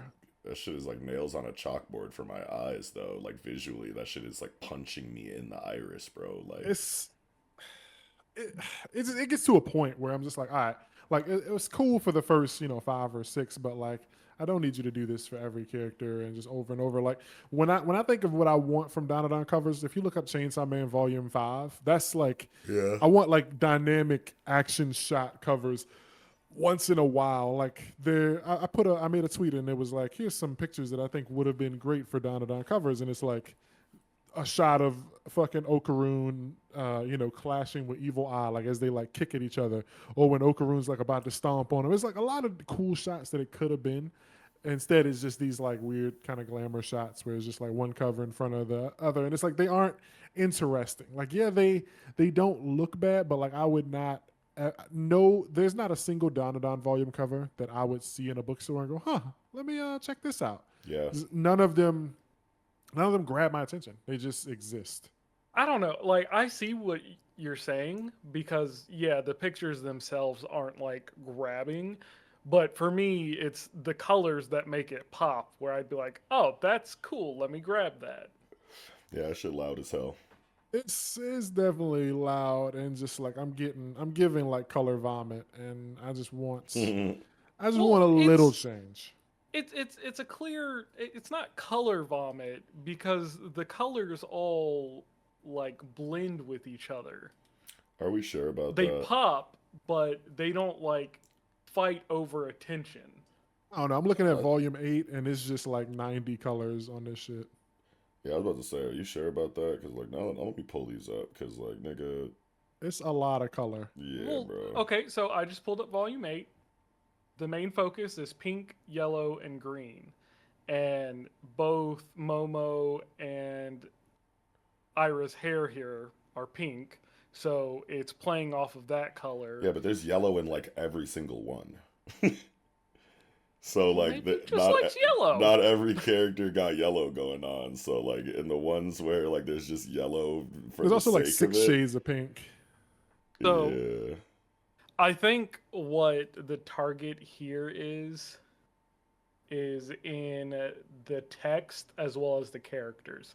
So Yukinobu Tatsu picks one color from the two characters present that pops the most, and then that will go into the background. And then one of those colors in the background will match the title, and then one color in the background will match the author's name. Yeah, there's enough synergy like happening to where it's not like literally like a color vomit where it's just disgusting to look at no matter what, and there's no like artistic, coherence at all. But it's still a lot going on despite the synergy. I think all of that is cool, but like we don't need to do that for 22 volumes. Like, I mean, if the creators got their volume cover theme, you know what I mean? Like we've seen it a lot in a lot of stories where there's like a consistent artistic vision throughout all of the volume covers, no matter what. And this is the one that Yukinobu Tatsu seems to have chosen for his series. So I doubt we're going to get too much deviation from that. I mean, the Saint Germain one is obviously like very unique and special, and it's kind of like an outlier in compared to all of the rest of the volumes. But I don't think he's going to be stepping away from this style. Yeah, it would be very weird to look at if like the first 10 volumes or whatever are all like, This. the same with all of these colors, and then you go to something much more simpler. If I'm looking at the physical collection of this, I'm going to see that change and I'm going to be like, eh. Yeah. I hate the covers. Yeah. I don't, but okay.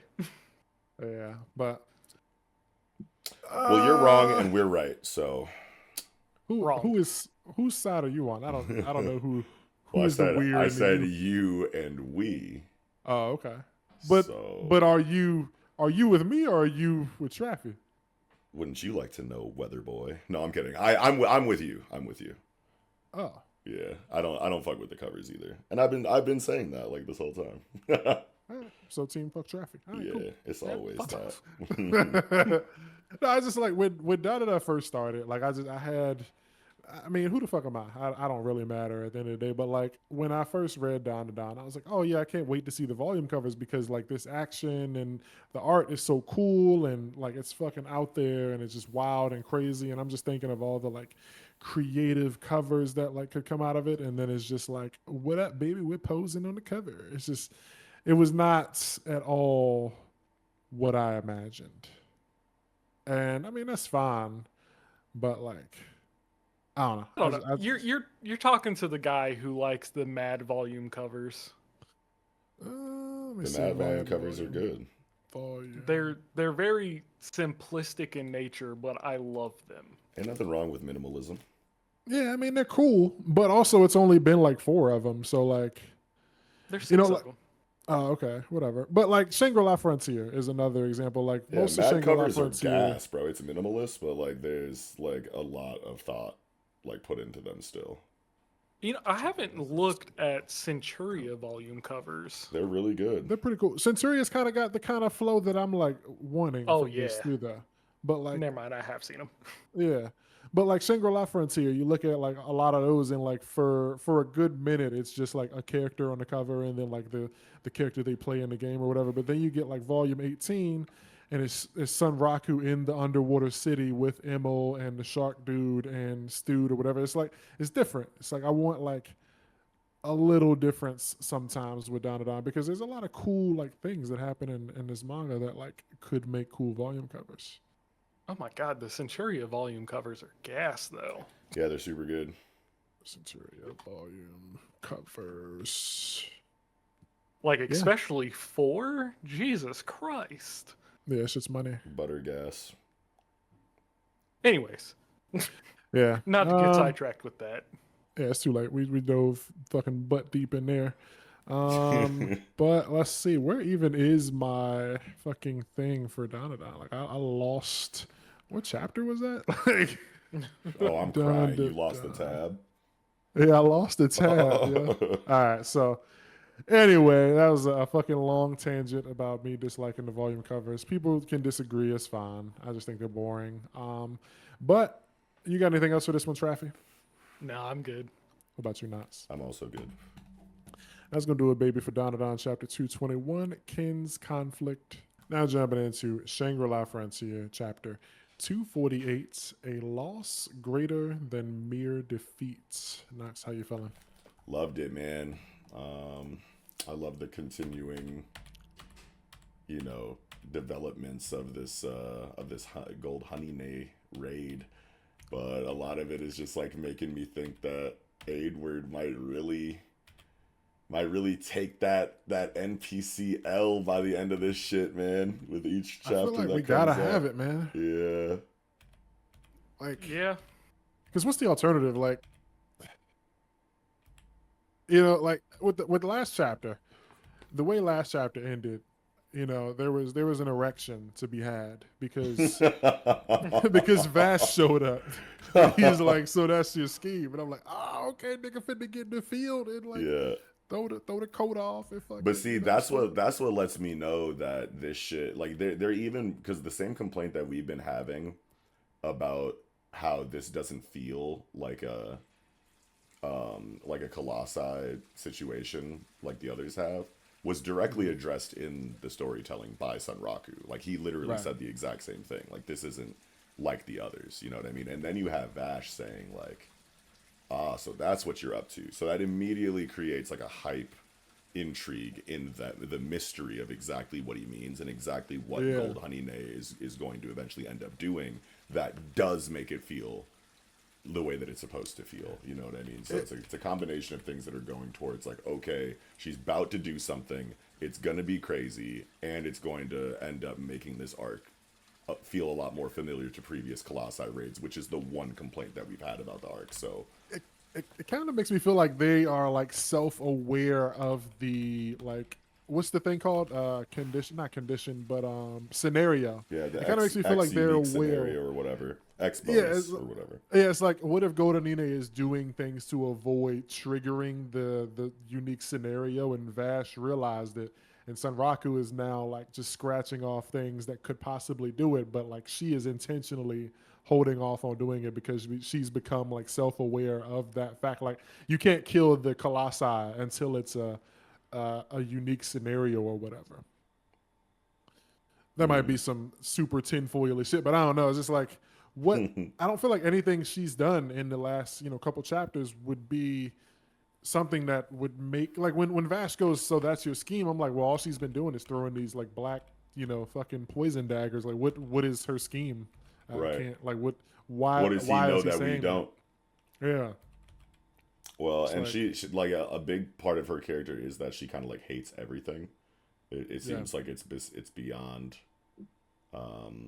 misanthropy. Like it's like she just fucking hates all things. It seems like, so it's like maybe she hates the idea of giving these niggas their X unique scenario. And is trying to keep them from that just to be petty. I will say she does seem to be the first like actually self-aware enemy in this game because she's the only one who has targeted, specific items that you would assume like a video game character wouldn't know to target because like she bit off Sunraku's hand as he said, I got Levin Hazard on me. That was crazy. I turned that page and I was like, I was like, oh shit. Yeah, and that's huge Yeah, because it's like he can't just regen that. Like, Can he not? I don't think so. Like, I don't. Maybe not the rest in of this his situation. body has to die. Yeah. Yeah, I don't think it's know. kind of Like we like haven't. I don't think we've ever really been challenged with what happens with partial damage because, I mean, just by assumption, usually in a video game, like you get attacked, you're not going to lose a body part. You're just going to lose HP. So, like, yeah. what happens if it eats a part of your body? Is it taking that gear, or can you pop a healing potion, your hand grows back, and the gear's still there? Good question. I'm thinking in this case it's kind of like a Julian from Centuria situation where it's like if he dies, then yeah, he'll respawn, his body will be whole. But right now, while he's in combat, like it's that hand is gone unless Yeah, but they do have healing potions, Right. which you would assume would bring him back to full health, including his hand. Yeah, but we have also seen that she has some sort of like venom attack that like slows his like regeneration and healing and stuff. Like at least with when she like pierced his arm. So maybe this is like maybe this is the type of wound that wouldn't be healed like with a healing potion, and it requires a little more, like maybe a full death or like going to some sort of spirit healer or something like that. If his hand grows back next chapter, I wouldn't be mad. But like it would also, if it comes back, it would kind of feel like it takes away from the suspense of having it could be chomped off because it was like it feels like it's a big moment. Like he's like, oh shit, I got this. I'm just gonna do chomp, and it's like, oh fuck, what am I gonna? My hand's Right. gone. Oh Now no. what? Yeah, it's like if he just fucking chugs the juice and that hand comes, popping back, fingers shooting back out his wrist. It's like kind of takes away from the tension here. Does he get the item back though? Because there's like a really, they seem to kind of focus on, like I remember when Sunraku took Wazaimon's sword from him. I remember when there's been a lot of dialogue dedicated to like, oh my items are damaged. I need to have VRAC like mend them and like fix them and like bring them into the forge, and like there's stakes for the items and the gear and the weapons and whatnot that have been shown throughout the series. So like I think that it would be weird if he gets his hand chomped off with Levin Hazard on it and then gets his hand back and Levin Hazard's just there. Like Levin Hazard is in the mouth of a snake right now. Even if his hand comes back, why would it come back with Levin Hazard? That would be inconsistent with like how items have been treated throughout the series, I want to say.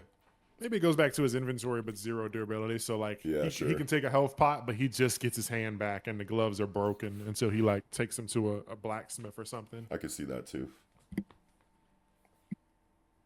Another thing, which hand got poisoned? It was the other arm, the one that he's not wearing Levin Hazard on. That's right. Okay, so basically he has neither of his arms at full use now. Yeah, let me see. I can't really say much until I get a chance to fully take her on. Yeah. The poison, I guess the contusion can neutralize stuff up to this level.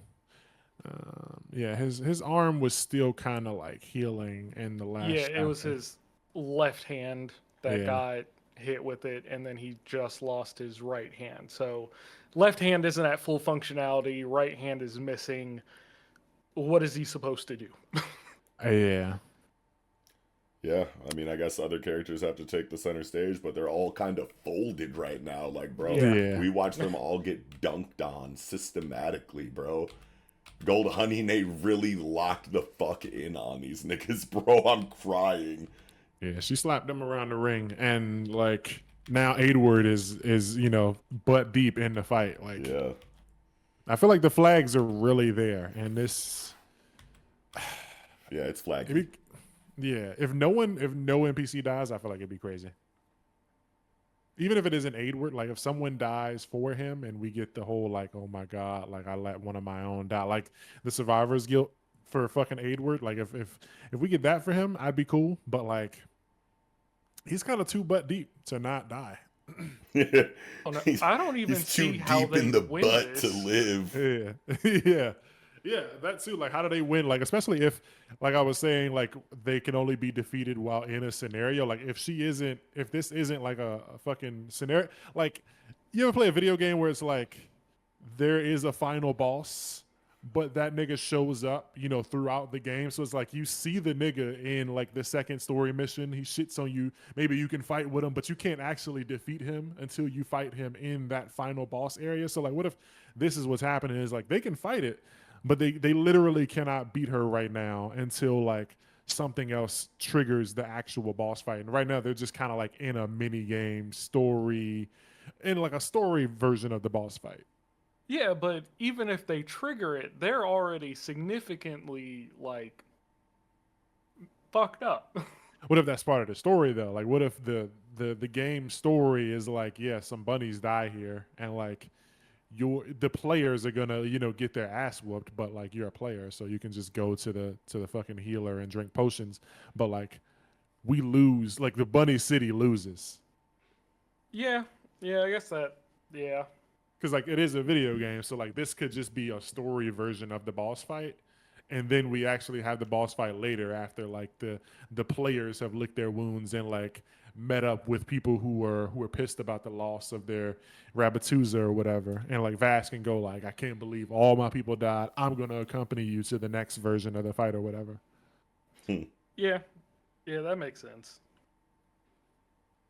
Yeah, because like what is Vash doing? Like he's like, I see what you're playing, and does that mean he about to jump into the battlefield or what? Like Vash need to do something, man. I need to see this nigga fight, and soon. and he Yep. opened his eye. That nigga Huh? has never opened. He opened his right eye in the last chapter. What? Yeah. Bro, Yeah. how did I not peep that? Yeah, so like, dicks out for Harambe. This nigga Wait, has he really never done that before? just never opened that eye, as far as I can remember. Bro, So like, what is this nigga doing? that's huge. Watching the situation, I don't know. That's massive. Bro, you can see the evil Vash behind him on the portable wall. Bro, that's gonna come into play And soon. And that His and on the previous page, evil brother definitely did that to his eye. on the previous page, right above where you can see him smoking the fucking carrot flute, there's a Yo. picture, and it looks like two bunnies like looking at like a dead bunny Yo. or something. That looks like a frog. What? Nick, oh hell! I see a frog. Like, I see frog we're not legs. doing this again. Not after Mojalo. Not after Mojalo, bro. We're not. Do y'all not see like? No, we do not see that shit, nigga, and we're not talking about it. That's two dead Alright, ass whatever. bunnies, nigga. Even if I were to give you that bone, like we're in Rabatuza, rabbits everywhere. Maybe don't fuck with frogs. I don't know. Bruh. Have they ever mentioned anything about frog niggas? No, Have we seen a frog nigga? no. Okay, anyway, Yeah. back to these rabbits. So these are two dead ass rabbits and a living rabbit looking at their dead ass rabbit homeboys. So See, look, I thought it was two rabbits looking at a dead frog. Doc's got it backwards. I think it's two live rabbits looking at a dead rabbit. okay, fine. Either way, it ain't no I frog, was niggas. I was somewhere in the middle. No ribbits. No rivets. But yeah, bro, that shit is that's visual storytelling, man. Like it's telling us things. This is foreshadowing. Chekhov's gun, whatever you want to call it, but Yeah. that's gonna be important later. They killed their Papa Frog. Bruh. Vash just come right to the Ooh. battlefield of a big ass Oh. bullfrog. Yeah. I'm so glad that Yato started talking because I was loading up a brand new slur. The likes the world has not seen yet. It was cooking inside of my mind. Oh Bro. no. What the fuck? Anyway, Yeah, I need to know what's going on. What does Vash see that we don't, bro? Watch that. old homeboy pop up in the comments and be like, that is a frog. Vash actually was a frog in his former life. I would literally, bro, I'll fly out to where you're at and destroy you if that's a frog. Oh, It's Vash- Vash is not nigga. especially if Buddy in the comments were to confirm it, I'd have to kill both y'all and then myself. So yeah, Vash's family was actually adopted by frogs. it was Frogatuza first. I hate it here. Yeah. Frogatuza. Ribbituza. Frogonia.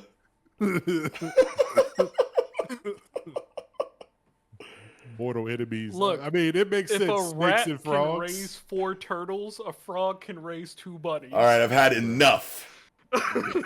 You're not gonna bring my Teenage Mutant Ninja Turtles into this shit, my nigga. We're moving on. Put the All right, frogs all down. Yeah.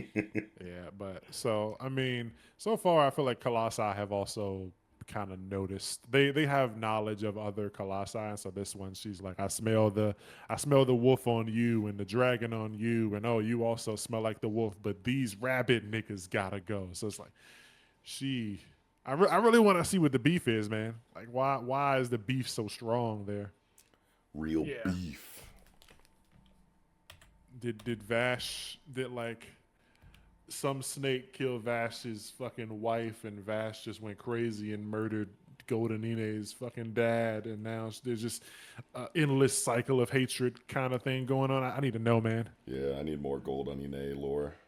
Yeah, That I does mean, make me curious about the title, though. A loss greater than mere defeat. yeah, because like the fucking loss of that hand is not that big, bro. Aidward, man, and you can even see like on the page before the last one, like just zooming in on the mouth with him gritting the teeth like that. Like this is a man that knows he's on borrowed time. Yeah, Ugh. and like I really like that they really drive it home that these are NPCs that aren't aware of like characters like Sunraku gonna respawn. Like, Yo, yeah, he we were talking about this in a previous review. We Where were- yeah. Aidward or another NPC might Oh, yeah. sacrifice themselves for a player character that can literally just respawn, but they don't know it because they're AI. Yeah. He sees Sunraku gets his hand taken off. Is like, fuck, that's my nigga. Like he won't be able to, like, he's either gonna die here or he'll never be able to, be an adventurer again in his head. Yo. But like after this, Sunraku's just gonna go lay in the bed and fucking go eat pizza. Like he's chilling. But to Aidward, he's like, my nigga just lost his hand and all of my niggas are on the ground laid out. Yeah. I gotta sacrifice myself right now. What else is there to do? I'm the only one not wounded, like healthy. Everyone, like literally everyone else is fucking on the ground, knocked out or fucking crushed or something. Like Saiga is under a snake head. She can't get up. Aidward's the only one. It ain't looking too good for literally everybody. Yeah. Aidward about to open up the fucking 8 gates next chapter. But Golden Ine ain't even sweating. She ain't taking any kind of damage. She is chilling, just talking about how much she hate these niggas. I mean, how you feel if somebody came up in your home blowing stuff up? I mean, to be fair, her snakes are in the tunnels at Rabatuza. They did. Yeah. They at their crib. That's fair. Yeah. Yeah, but like, what the fuck is it, man? What if, what triggers the scenario is Edward's death? Yeah, like Edward dies, and it's like fucking. That's what pops up, and it's like Oh no. unique scenario, a loss greater than mere defeat, or some shit. And that's like the Wait, name of Edward it. has to die. Wait, weren't we also talking about the idea that maybe an NPC has to die in order to trigger the X unique scenario? Maybe.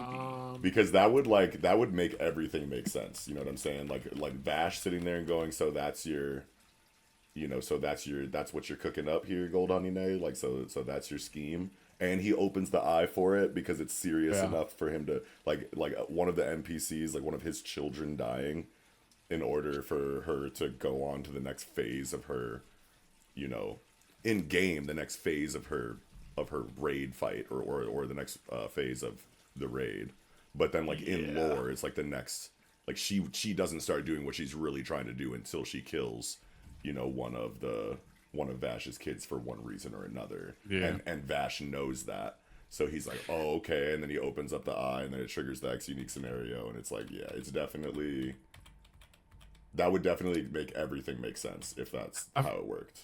I feel like it'll be perfect because it also is something that Sanraku would never be able to try. Like he's naming Right. off things. If you're not going to give me a bonus unique scenario, then all I have to do is trigger one right now. I'm doing all these things, survive for a period of time, defeat Right. the giant snakes, deal a certain amount of damage to the boss to make her trigger. And it's like, damn, none of these, they're doing it. What the fuck could do it? Eidward dies. Yeah. Unique scenario. It's like, fuck, I would have never killed Eidward. And like, my would thought be is such a always to big- protect my niggas. Exactly. And it'd be such a huge dramatic point, not just in Sanraku's character, to experience something like that in the game. That would be the cruelest thing the game has ever done. And the story has done such a good job of, making Sanraku this video game like Renaissance man who can always figure out the proper stratagem to get through pretty much any situation. He would never think of that.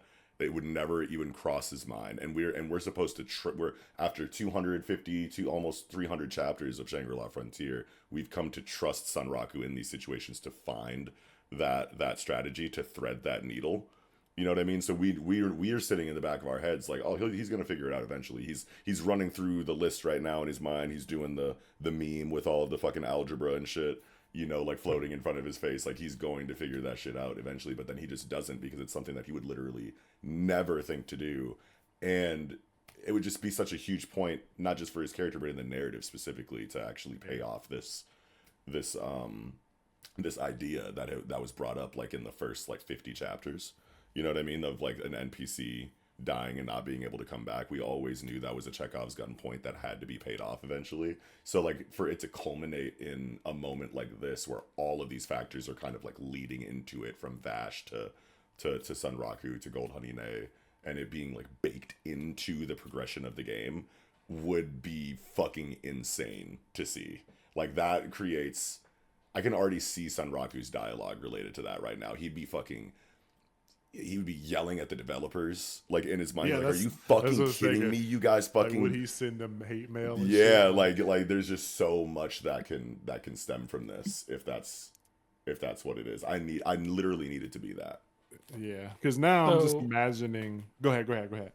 Oh, back on in chapter 238 on like page 15 and 16, there's this conversation before they leave, where he's like, "Father," and he goes, "Yeah, I know. I keep on adding more and more stuff to your plate. I ain't got no right to say this, I know, but hastening your own death is not part of the Vorpal soul, so don't go wasting people's lives." And then the next panel is like the ... of course not. He's like side-eyeing him. Yeah. This is all going into like the theater of the storytelling, like the drama of the story. Like it literally, bro. I'm telling you. And then if this is what triggers the X unique scenario, and we know that someone always had to die in order for the story to progress, that's going to drastically set this Colossi encounter apart from all the other ones. Like this is going to answer everything that we've been saying about how like, yo, this doesn't feel like Wazaimon, it doesn't feel like Lycaon, it doesn't feel like Katarnid, like when is it going to do the thing? And then the thing is that this is going to end up being the craziest Colossi fight yet, I want to say. Oh, imagine if they made it repeatable. And so now they have to worry about everyone who's getting access to Rabatuza trying to sacrifice bunnies for this unique or bonus unique scenario. Yo. Don't do that. Don't do that. Don't piss me off. Dog hurts. I'm just imagining it now though, like the chapter ends and it's like Golden Nene takes a chomp or whatever out of Aidward. Chomp like cuts his body in half, and you see like a page where she's proud of her kill or whatever, and then like you see Sunraku and he's like pissed, and it kind of like zooms in on him. He's got like an angry face and he's like, what the fuck? And then like the last shot is Sunraku's face and the scenario pops up on the screen.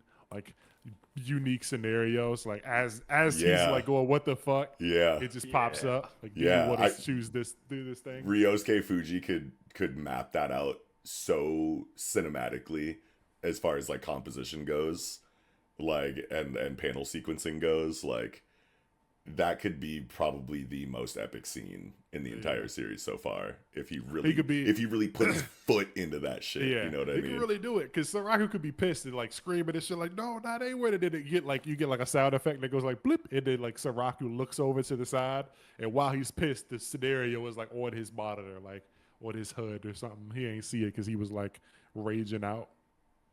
Yeah, they could do some cool shit with this. Bro, come on with it. Yeah. We got 2 days, 3. It's Tuesdays. Yeah. Almost there. Yeah, I'm gonna be. I don't know how it would feel if like no one dies. Yo, what if after all of this? After all. Yeah, I didn't even think about that. Because like it's very possible, sometimes people, it's very easy to get super into your head canon and go like, this is clearly going to happen, or like, this would be great, to the point where like you start to feel like it has to happen. And like, if none of it happened, like imagine next chapter Vash just comes out riding on the dragon and he just stabs Goldine and it's over. Like none of the things that we thought would happen. It's like, I don't know how I'm going to feel if we just don't ever get... Like, I'm not bloodthirsty. I'm not saying everybody needs to die, but, like, don't tell me somebody can die and don't kill anyone. Yeah.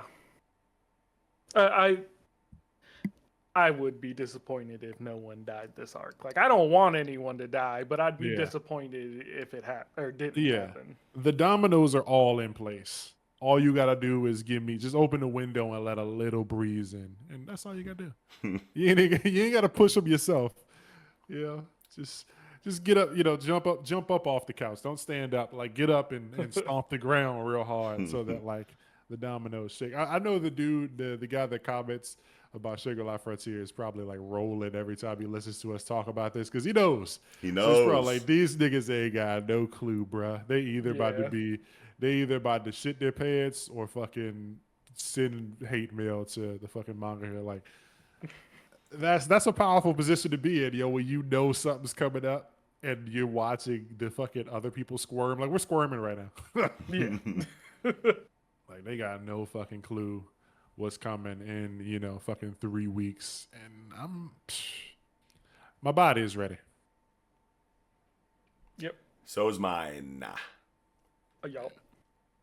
So, I think that's it for Shangri-La Frontier from me, at least. You got anything else, Knox? Oh, no, I'm good. What about you, Traffy? That's it for me. All right, that's going to do it for chapter 248, A Loss Greater Than Mere Defeat. Now jumping into Big Gachi, Largest Cooter, chapter 159, Daily Hire. And Traffy, how you feeling, man? All right. So I got a big question here, because did Mimo shrink or did Rudo grow? Good question. Because I feel like Rudo grew, didn't he? Yeah, I think it's more Rudo growing. Like panel 8. Because why would Mimo shrink, first of all? Second of all, Rudo just transformed. So Yeah, I don't know, because like just it Rudo definitely grew. Rudo doesn't feel like ginormous. yeah, he didn't get as big as Mimo. Yeah, But he's I still think- smaller. Yeah. but they I think look a lot of it similar is. size. I think a lot of his perspective, because you're looking at the splash page on 10, right, where he's like biting his arm off. That and yeah, Yeah. all of that. Yeah, I think that's a perspective thing, personally. Yeah, I think a lot of it is also hidden behind like Rudo's like cape and shit, like his clothing, because like Well, Mimo's arm isn't much bigger than his mouth. Yeah. yeah, I mean Rudo had to get bigger because he transformed into a wolf, so like his body definitely kind of like elongated a bit. To a certain degree, yeah. Yeah, he's I don't know, kind because of like when we saw Mimo, he was like ginormous, like Yeah, like towering. 20 feet tall. Yeah, type shit. So maybe that was for. I'd have to go back dramatic and effect. yeah, I'd have to go back and look at the chapter after he transformed, because I remember the chapter where he did transform and we couldn't see all of the character design. He was huge and towering, and then like I don't know, maybe after that initial transformation, he kind of reached a more manageable size or something. I don't know. Well, because Maybe like it's also- the last chapter when he bites off his horn, Rudo still looks normal sized. I'm looking at chapter 156, page 7. You can see it's like when Mimo is like floating up and he's holding like Rudo's like dangling. Rudo looks a lot smaller, but I think a lot of that is Mimo's like kind of wings and like his like robe. Yeah, I think some of that has just been torn off. yeah, I think Rudo's kind of like gave him a bit of a thrashing and maybe like reduce the amount of shit that's on Mimo's body. yeah. And did we ever even see this nigga's legs? Like maybe a lot of his height just comes from like how long his like cape or gown or like whatever like dress kind of like, situation is going on, and maybe he was like flying, like floating, like levitating above Wait, people, isn't and that's he- why it makes him look so big or tall. Isn't he bigger than the twins? Like they're giant. I don't Oh, think so. shit. I don't even know. I don't think he was ever shown to be bigger than the, No, the twins thing. Yeah, because they literally grabbed him and threw him. Okay, yeah. Yeah, that was Yeah. chapter 153. Okay. Yeah. So I'm thinking he's probably, like 10, 12 feet tall. And Rudo just grew from, I don't know, from almost 6 feet to maybe like 7 or 8 feet. I don't know. The perspective has been doing crazy work because there's a lot of panels where he looks like he's like 20 feet tall, but I guess that's just like a way to make him appear larger than life. Yeah, sure. Yeah. It's definitely like a If good he thing looks to bring big, up, though. Yeah. then he must be a big threat. Yeah. Right. But I'm thinking like in page 10, like I'm just thinking a lot of his height was with like his robe, and most of his robe I feel like is covered up by Rudo's body, like over top of him. Yeah. Yeah, I want to say that like he was just kind of floating above everyone too, like possibly like levitating up higher, because he can fly, right? Yeah. Yeah. Yeah. Well, at least hover. No, he can fly. Yeah. So it's just like Yeah. long down plus hovering makes him look way taller or bigger than he is. I don't know. Yeah, Plus and that's- perspective. I mean- yeah. Perspective, and also like that's what he was going for too. Like, he's got this whole god complex, so he wants to appear larger than life, bigger than anyone, more important and all that stuff. But yeah, there might be a little bit of fooling around, playing with the heights here, or Rudo might have just fucking got dummy big. Yeah. Rudo might be like 9 feet. Yeah, we don't know. We've only ever seen him next to this nigga, so Yeah, Yeah. and Rudo's also kind of like hunched over too. right. In almost every shot we see, Rudo isn't standing up tall. Yeah. It's definitely got to be a perspective thing because, like, if you look in chapter 151, the last panel, when Mimo does the initial transformation, the way that it's framed here, it looks like he's like in the center-ish of the stadium, towering over it, but he's actually much, much closer than that. Yeah. Oh yeah, Yeah. definitely. Yeah, it's So just it's because definitely- he's close. Playing with the perspective to make him seem big. Yeah, for Yeah. sure. Yeah, good. That's a great Okay. thing to bring up, though. Yeah, and like a lot of these, like just going through the chapter after the initial transformation, like going through 153 or 152 or whatever. Um, there's a panel where his like arm is like reaching out, like on page 7. It's like arms reaching out towards Mildreda before he blasts the fucking hyper beam cannon at at Mildreda and Engine. His arm is like, it just looks like it's so long, like it's like reaching Yeah. out at you. You know what I mean? Like that's a lot of it is perspective stuff, I want to say. Yeah. Okay. Yeah. That actually, like, looking back through these chapters now, it feels like it's putting it in a different perspective when you're seeing that he's not like huge. Yeah. Yeah. And I don't know He's why. Ever since Rudo had the dialogue where it's like, you're not really a god, my nigga. You're just a douchebag that found a broken loophole through your power. Like now, that kind of veil has been pierced, and we see him for like what he really is, like size wise. yeah. And I they're feel like it's showing art wise too.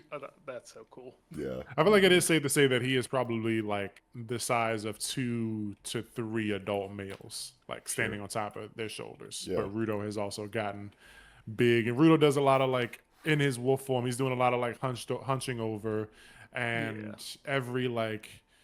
every scene where Mimo is in with Rudo attacking him, Mimo is also kind of like recoiling or whatever. Like he's not standing, tall and proud. He's like, get off of me, and fucking got his arms to brace himself and shit like that. Like he's trying to Yeah. get Rudo the fuck off him. So Yeah. he's kind of Yeah. balling himself up and Yeah.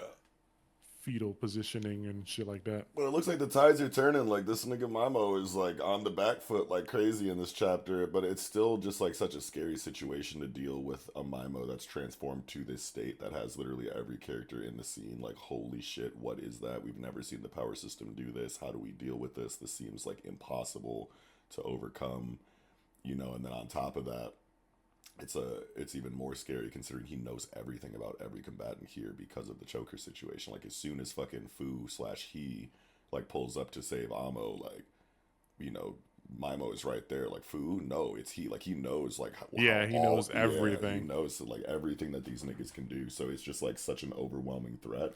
But they're like whittling away at him little by little, and the main weakness that he has here is this like self-aggrandizing like god complex, like arrogance that he kind of like has to him, where like he's forgetting that like his power stems from the fucking microphone that he just casually broke in like an angry rage like a couple chapters ago, and he's like, oh, I just need my fucking microphone. Oh, I don't have it. And it's like, yeah, nigga, like you don't even know what you're doing for real, my nigga. Like this shit is, it's like when fucking Doctor Doom like finally gets the Infinity Gauntlet, or like finally gets the Beyonder's powers, and it's just like, too much for him like psychologically to deal with. He ends up like self-sabotaging, unlimited ultimate power, and like loses even though he's like omnipotent. To add on to that, it's also like he is the opposite of Gauntus, because Gauntus's powers as a whole were meant to connect to the hearts of other people. And we see that with Rudo and everyone that's helping him to take down Mimo, while Mimo only saw Gauntus's powers as a way to control people. Right. So it's the many versus the alone. Yeah. Yeah. All for one and one for all. He alone is the honored one. Type shit. Yeah, but yeah, he's getting his shit pieced up, man. And Rudo's like, what Rudo say? Like when he took his arm, not gonna let you touch anything else. Yeah, like he's ripping off his arms and shit. Like, dude is getting fucking dogged right now. And like Yeah. he No pun he went yeah, for real. He wanted them fucking stinky boots. Like I can't even imagine what he would have did if he got them. Right. Would have threw them bitches on Right. his angel feet or whatever the fuck. Yeah. Like, what He even doesn't is his have feet. He's Doesn't just even have floating. feet. Yeah. Yeah, or like, could he even like what? Yeah, I can't wait to see like what more like stages of this, like what more evolution of this like transformation will look like. Like if Rudo got all the Watchmen Right. pieces, and did some kind of like transformation. Like, what would that this. look like? That would be fucking crazy, bro. Yeah, like what did Candace Sherbrick the Undertaker look like? What kind of shit was that nigga on? Yeah, Telling you. Based on that nigga's like action figure or whatever, that nigga had a shovel. So I want to see what that shovel talking Action about. figure. Yeah, Corvus? Zoto. Yeah, no, Zoto gave Bondus like a fucking like Monopoly piece or whatever, and it was Candace Sherbrick the Undertaker. He was like, What? got that thing you've been looking for, and he was like, oh wow, it's the fucking limited edition, I yada don't yada. even And it was remember that. And who is Bondus? Bondus was the man with the fingers coming out of his like thing, and he was the old man that was in Oh the yeah, Raiders. yeah. And he was like trying to get information. He was with like, the what big kind of shoulder armor. yeah. And he was asking like bro and whatchamacallit, like what kind of ice cream Corvus liked and shit like that. Right. And then he gave him the little action figure at the end of that arc, and it was Candace Sherbrick, the Undertaker, and that nigga was standing there with like a hat on and a shovel, but like couldn't really make out anything else. So yeah, I want to see what this looks like, further down the line. And I mean, besides the Rudo and Bible stuff, it was an interesting chapter. Excuse me, baby. Interesting chapter, like seeing August follow the chick who like I feel like everybody's been wondering like where she's been all this time, and she's she's going to check on the backstage staff and all that stuff. I mean, even I don't think she said what did they say, like why are they here? They're looking for it's from the start of the chapter. Oh, Yeah, they're they had, looking like, a for power contingency. for her. No. So they're His looking sister. for the extension cable so that his sister can plug. Oh, you're up talking about to start healing yeah, people. Yeah, okay. Yeah. You're talking about August Yeah. and Homegirl. Yeah. So they're looking for extension cords and shit, and then they find all the people that have been knocked out, and then Felix and Gil ended up back here, and they got knocked out Because too. they're looking for but the bombs for like the backup plan in case Mimo starts losing or whatever. yeah, there's so many layers here, man. But Yeah. like at the end, the one, the only, Hio, bro. This is the one Hio. thing. This is the one thing I've been waiting on the most in Gachi for the last more than a year. Like ever since they announced, because remember they announced like the Doll Festival arc, like this in universe it's Halloween, but like remember they talked about going to the Doll Festival like months before Halloween, and we were like, oh man, I wonder if they're gonna like it's gonna start on Halloween. Like remember we were saying that like a year ago. I do. Yeah. remember It's that. like, and it's like before that even happened, like we saw Hio and she had like found the like poster to the Doll Festival, That's right. and she was like talking about how she was looking for some stimulation and shit. So it's like ever since then, I've been just wanting to see what the fuck she's gonna do, and she's finally here. So this got me dummy hype, mad bricked. Yeah, man. Rocked up. Yeah, stony for real. Stony. Yeah, like I'm ready to see what the fuck she gonna do, because she's a monster. Like Zaka's the nigga, but like he could not hold a candle to her. Yeah. And She was like she's here. super prodigious, like Hellguard, like top tier, talent or whatever. Even their highest ranking people are dummy impressed by this woman. So yeah. So what the fuck is yawns is getting me, baby. What the fuck is she about to be on? I don't know, like if she's so strong, where's she been? She been she chilling. been fucking undercover, yeah. She joined as a daily hire. She fucking No, got I part- just mean like what's she been doing here? like in this arc. we about to find Yeah. out. Oh yeah, we about to see that. She knocking out. I mean, she's dealing with the trash. Like she took out all the people who were being controlled by Mimo. Like all their chokers are cut off. So she beat up all the guys in here solo, and then Gil and what's his name, Titus or whatever. What this nigga name is? What's dude name? Black dude. Felix. Felix goofy ass. She knocks Felix and Gil out. Fuck Felix, and he got the fucking that bitch ass Miles Morales comb over dreads garbage. Worst fucking black haircut ever. Bruh. I knew a nigga with his fucking haircut in real life. He's a fucking loser. Damn. Shout out to dude. Rip the guy. Yeah. Fuck dude.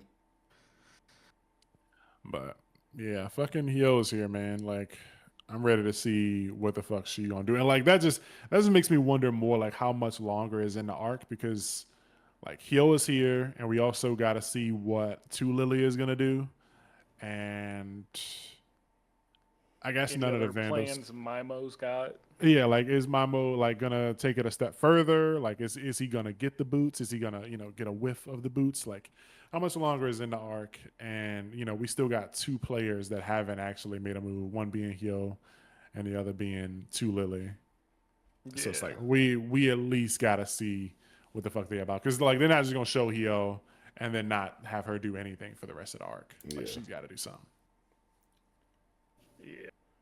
I don't think the Vandals are gonna show up though. I'm cool with them not appearing and let this just be an arc with all the characters that are present. We don't I'm need the telling you, Vandals. they're gonna show up on Countess's doorstep at the end of this arc. I would be fine with that. Like how Jabber pulled up after they left Amo and he went to go like get the boots or whatever. Like I would be Yeah. fine with that. I'm completely cool with them showing up after the dust is settled and everyone's already like beaten either down or like gone and it's like looks like we missed a fun fucking party here or whatever type shit. I'm cool with that, but like I don't want to see like Jabber pop up and be like, yo Zonko, you got your ass kicked already, guess I didn't have to do it. Like I don't want like something like that happening. Well, no, isn't Countess in a completely different location? Oh yeah, I was Like talking they about like wouldn't Zonko be. though. Yeah, but if they're going after Countess, they wouldn't be anywhere near the Doll Festival. Yeah, I like that. I like that because then that would be Zoto will be getting his hands on another piece of the Watchmen series in that case, Yeah, and I'm down for that. I'm all because the way down for that. they were looking for the Choker Maker too, Yeah, you're right. but they would have gotten his direct information instead of the cryptic lead to the Doll Festival stuff. I can see it in a way where like the arc ends and then like Gallants is like starts he lets out a sigh of relief. He's like, whew, finally over. He like sits back, like reclines in his chair, and then like they pull up and beat his ass and take the Watchmen series shit and kill him. And it's fucking curtains for Gallants. Probably, and the whole time he's still going to be connected to Rudo, so Rudo's going to know it happened. I was thinking no one would know, but Nope, Rudo's going to know, and he's going to be pissed off. I'm just thinking like a case where like they run into like Rudo runs into like Zoto or someone again and sees the fucking he doesn't know what Countess's like Watchmen series item looks like, so he wouldn't like recognize it like he with the Yeah. boots. But yeah, no, I'm down for somebody pulling up and whooping his ass. Yeah. Well, actually, yeah, he would recognize it because he saw Countess's memories. Okay. That was visual, right? Like, I I'm think pretty so. sure he used the Watchmen to actually show the memories. Yeah, I think he saw it. Okay, just making sure. Yeah, because he was like in the city or whatever. They were like kicking it outside the saloon or some shit. Yeah, well, I mean, it could have been like visual representation of the storytelling. You know how they do in like a flashback. So it could be visuals for us, but not for Rudo. It could just be verbal for Rudo. Yeah, I feel like if it was gonna be like that, then just not have Rudo present at all. Yeah, yeah. Yeah. Yeah. We'll see what happens though. Yeah, no, I'm looking back now. I think he definitely has seen these memories or whatever. Excuse me. But yeah, good chapter. Big money as usual. Big gotcha. Big cooter, man. I got the hiccups and the yawns. That's crazy. No. But yeah, Mamo's about to get his shit tossed again. And I can't wait to see what the fuck Hyo's got going on. Yes, sir. Yeah. Yeah. You got anything else for this one, Trav? Nah, I'm good. About your knots? I'm Gucci. That's gonna do it, man. Big Gotcha, Big Cuda, chapter 159, Daily Hire. Now jumping into our final manga segment of the night, baby. We got Ranger Reject, chapter 201. We couldn't leave without talking about it because this shit was major. Transform and Traffy, how you feel, man? Okay, so I mean, we were talking about this, I think, in either the last video or the video before last, where we talked about Ranger. But we were, brainstorming about who Chidori could be, and I'm pretty sure Yato said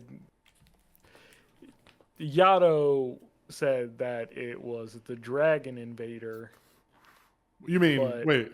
You're talking You said about you're talking Chidori? about Jahagane. You mean Jahagane? Yeah, yeah, yeah, but you said I thought that Chidori was gonna be No, no, him? no, no, no. He yeah, meant to I say think you. Jahagane.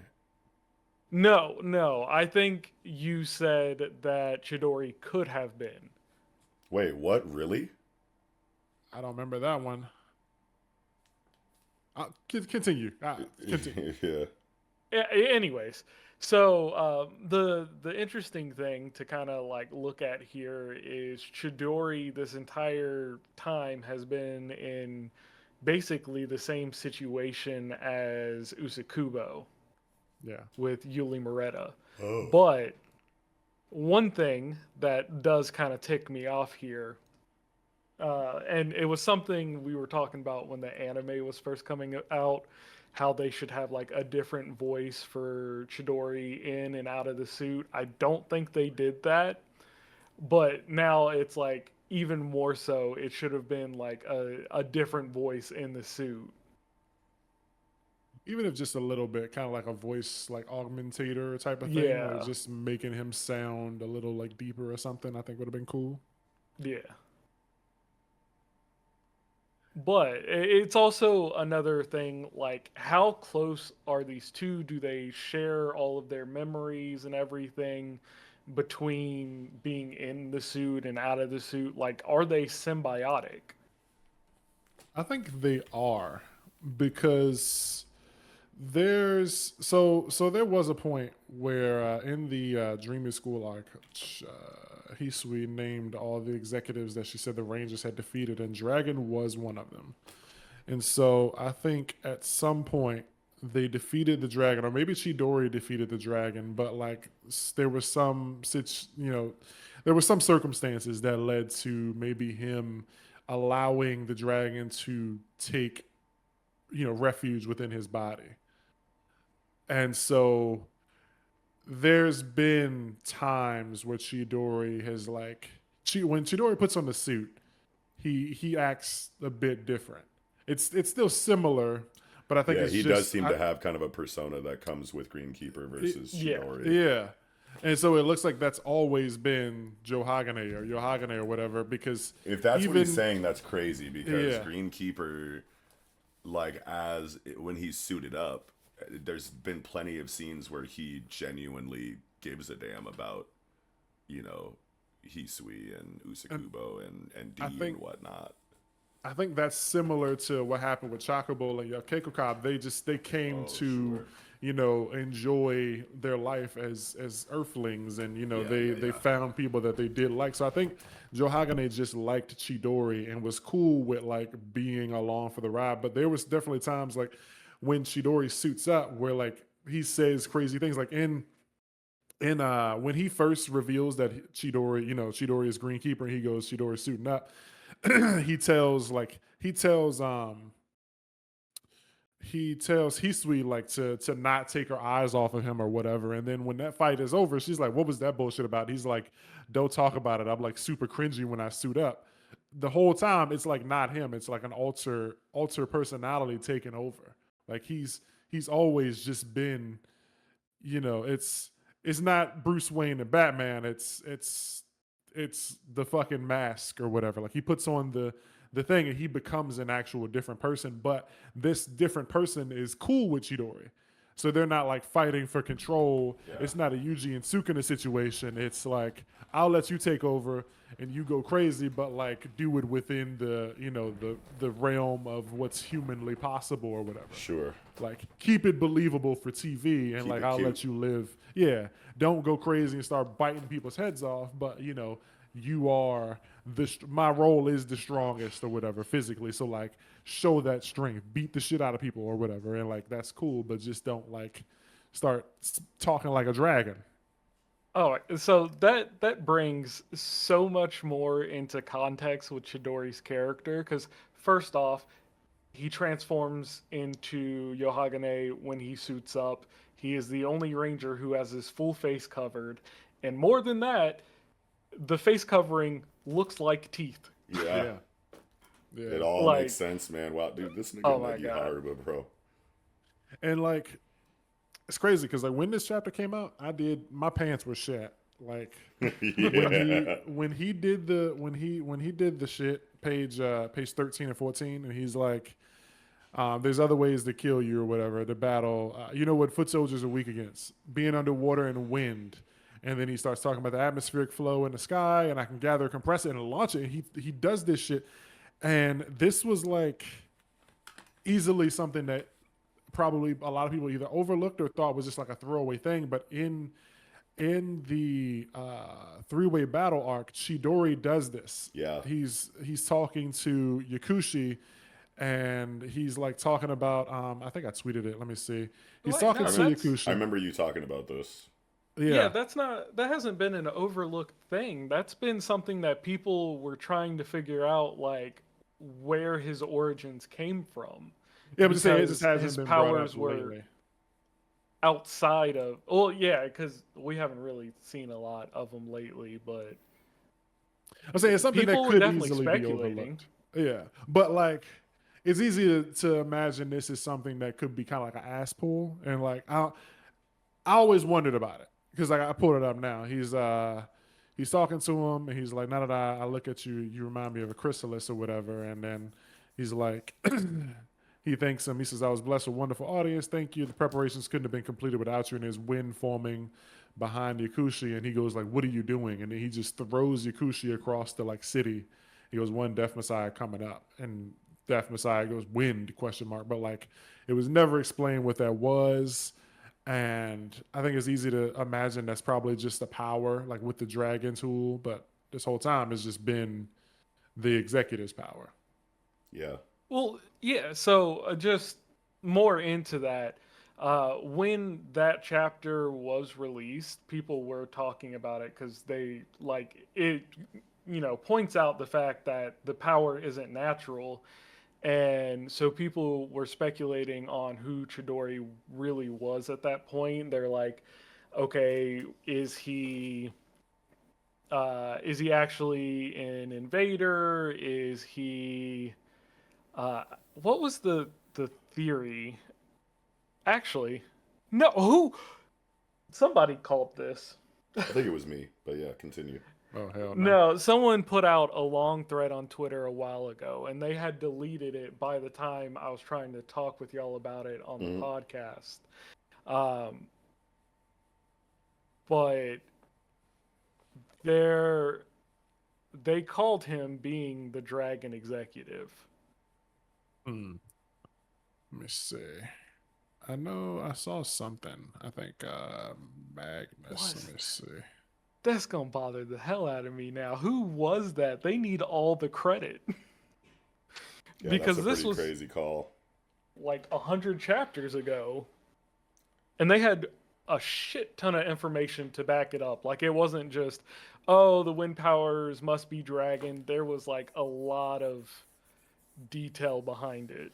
Yeah, damn. Shout out, dude. Well, until we find out who it is, I guess we can just give the credit to me, and then whenever they come out and say something, we can know who it was. But until then, I'm cool with taking the credit for this. Look, there's like 10 Ranger Reject fans on Twitter that talk about it and make theories for it, so it and I'm one of them, wouldn't be so that it's hard to find 10% them. me. Yeah.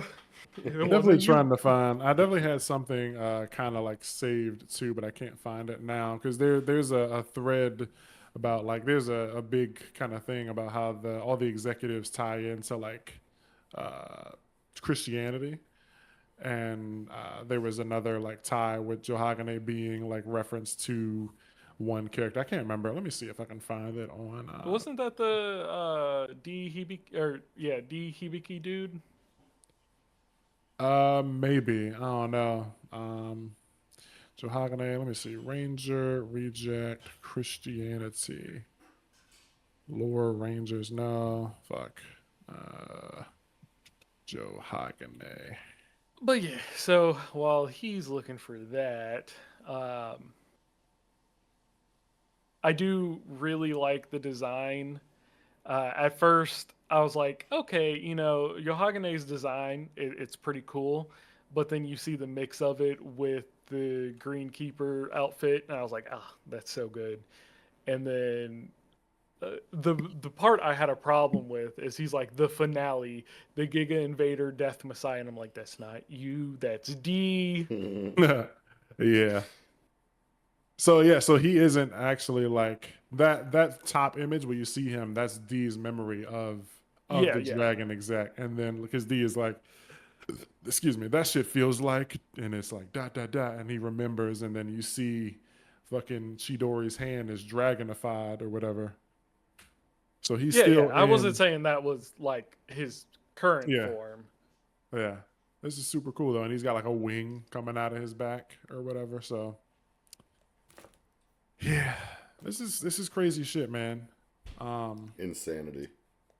Yeah, so like Rio or Ryu really wasn't the dragon exec, and it was Chidori, and he was there all along. The reread for Ranger is I going bro, to we've go crazy. we've said it so many times, and it's like, bro, like, yeah, there's gonna be so much foreshadowing and breadcrumb laying and setup, and we're gonna see so many things that we never thought was going to, to have ended up being set up for some of these payoffs. Man, it's just honestly, it's incredible what Negi Haruba's doing here. Yeah, This is a it's um, very rare accomplishment in these kind of stories. I want to say. and this one is like super wild because it literally came after the 2 chapters after the Wendy thing. Like he already did a big crazy plot twist reveal, with Wendy being D, and then like 2 chapters later is like, oh yeah, Chidori is the dragon. It's like, huh, Yeah, the bro? reveals are There's insane. there is like so many mangaka that like when you're reading their stories and you get into the story and they hit you with a twist, you're like, eh. Like you can find holes in their twist, Right. but most, if not all of Negi's, they feel like Negi had this chart of all the plot points he wanted to get to eventually and then went through and like there aren't really holes in them.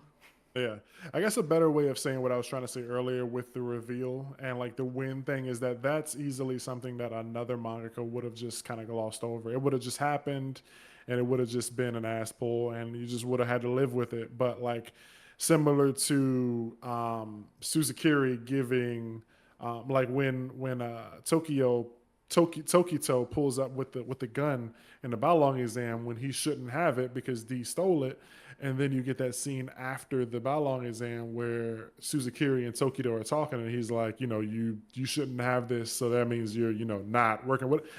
That scene is one of those where I'm like, a lot of other manga would not have done this, and you would have just had to either like yada yada that shit away or like I assume the manga hope you forget about it. Like, don't talk about that. We don't talk about it. But like Chidori doing the win thing, like it happens once and it was like 80 chapters ago. And I imagine like a lot of people who are not like us or like the super fans, like I imagine there's a lot of people who just read it because, some people just read shit because it's there. Right. And so I imagine a lot of people who aren't like really deep in Ranger didn't even think of that at Yeah. all. They probably don't remember that moment at all.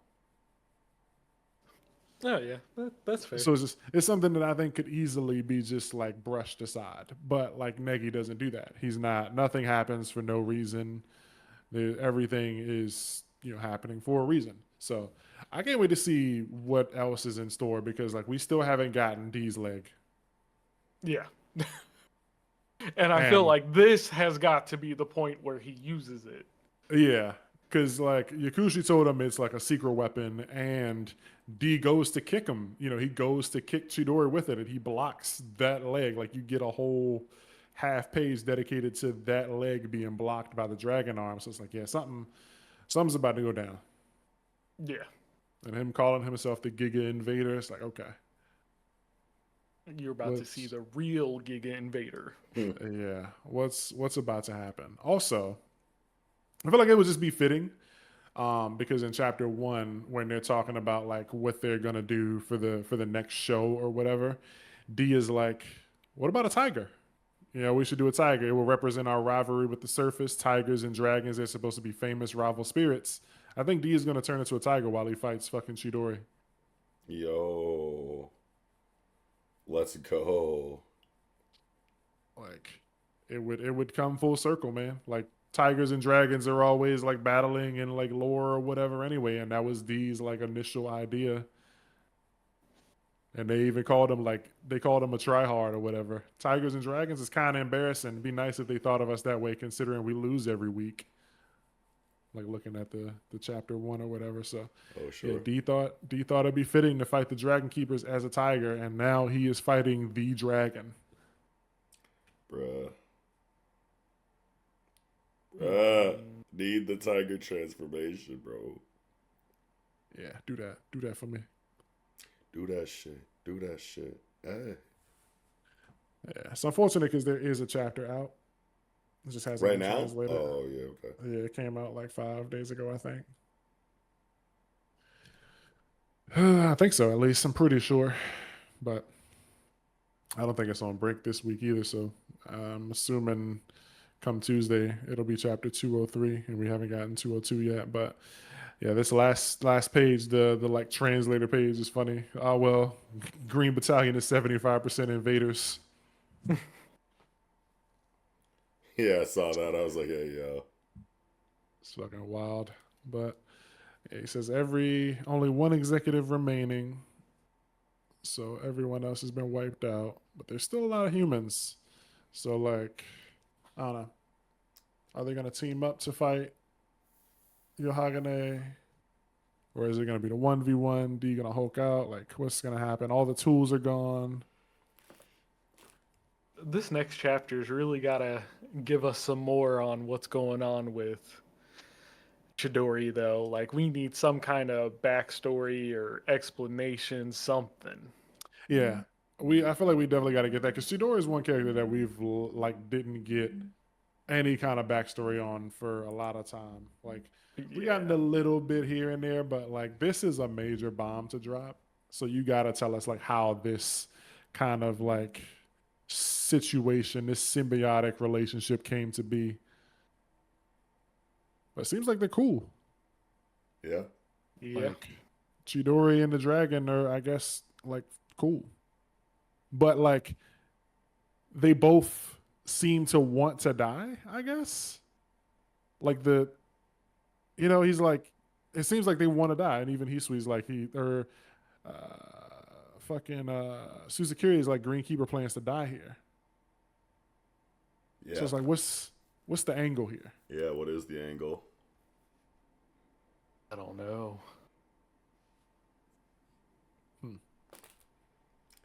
Can't wait to find out. Yeah, Nagy been hitting it though, man. He been banging out these chapters and going crazy.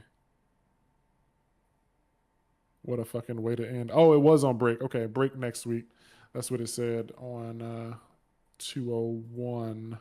But I don't remember when 201 actually came out. So I feel like we do have a chapter in the hole right now. So yeah, Negi dropped this chapter and then took a break. That's crazy.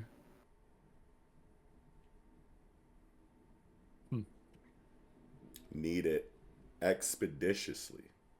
Yeah. Yeah. Yeah, Negi.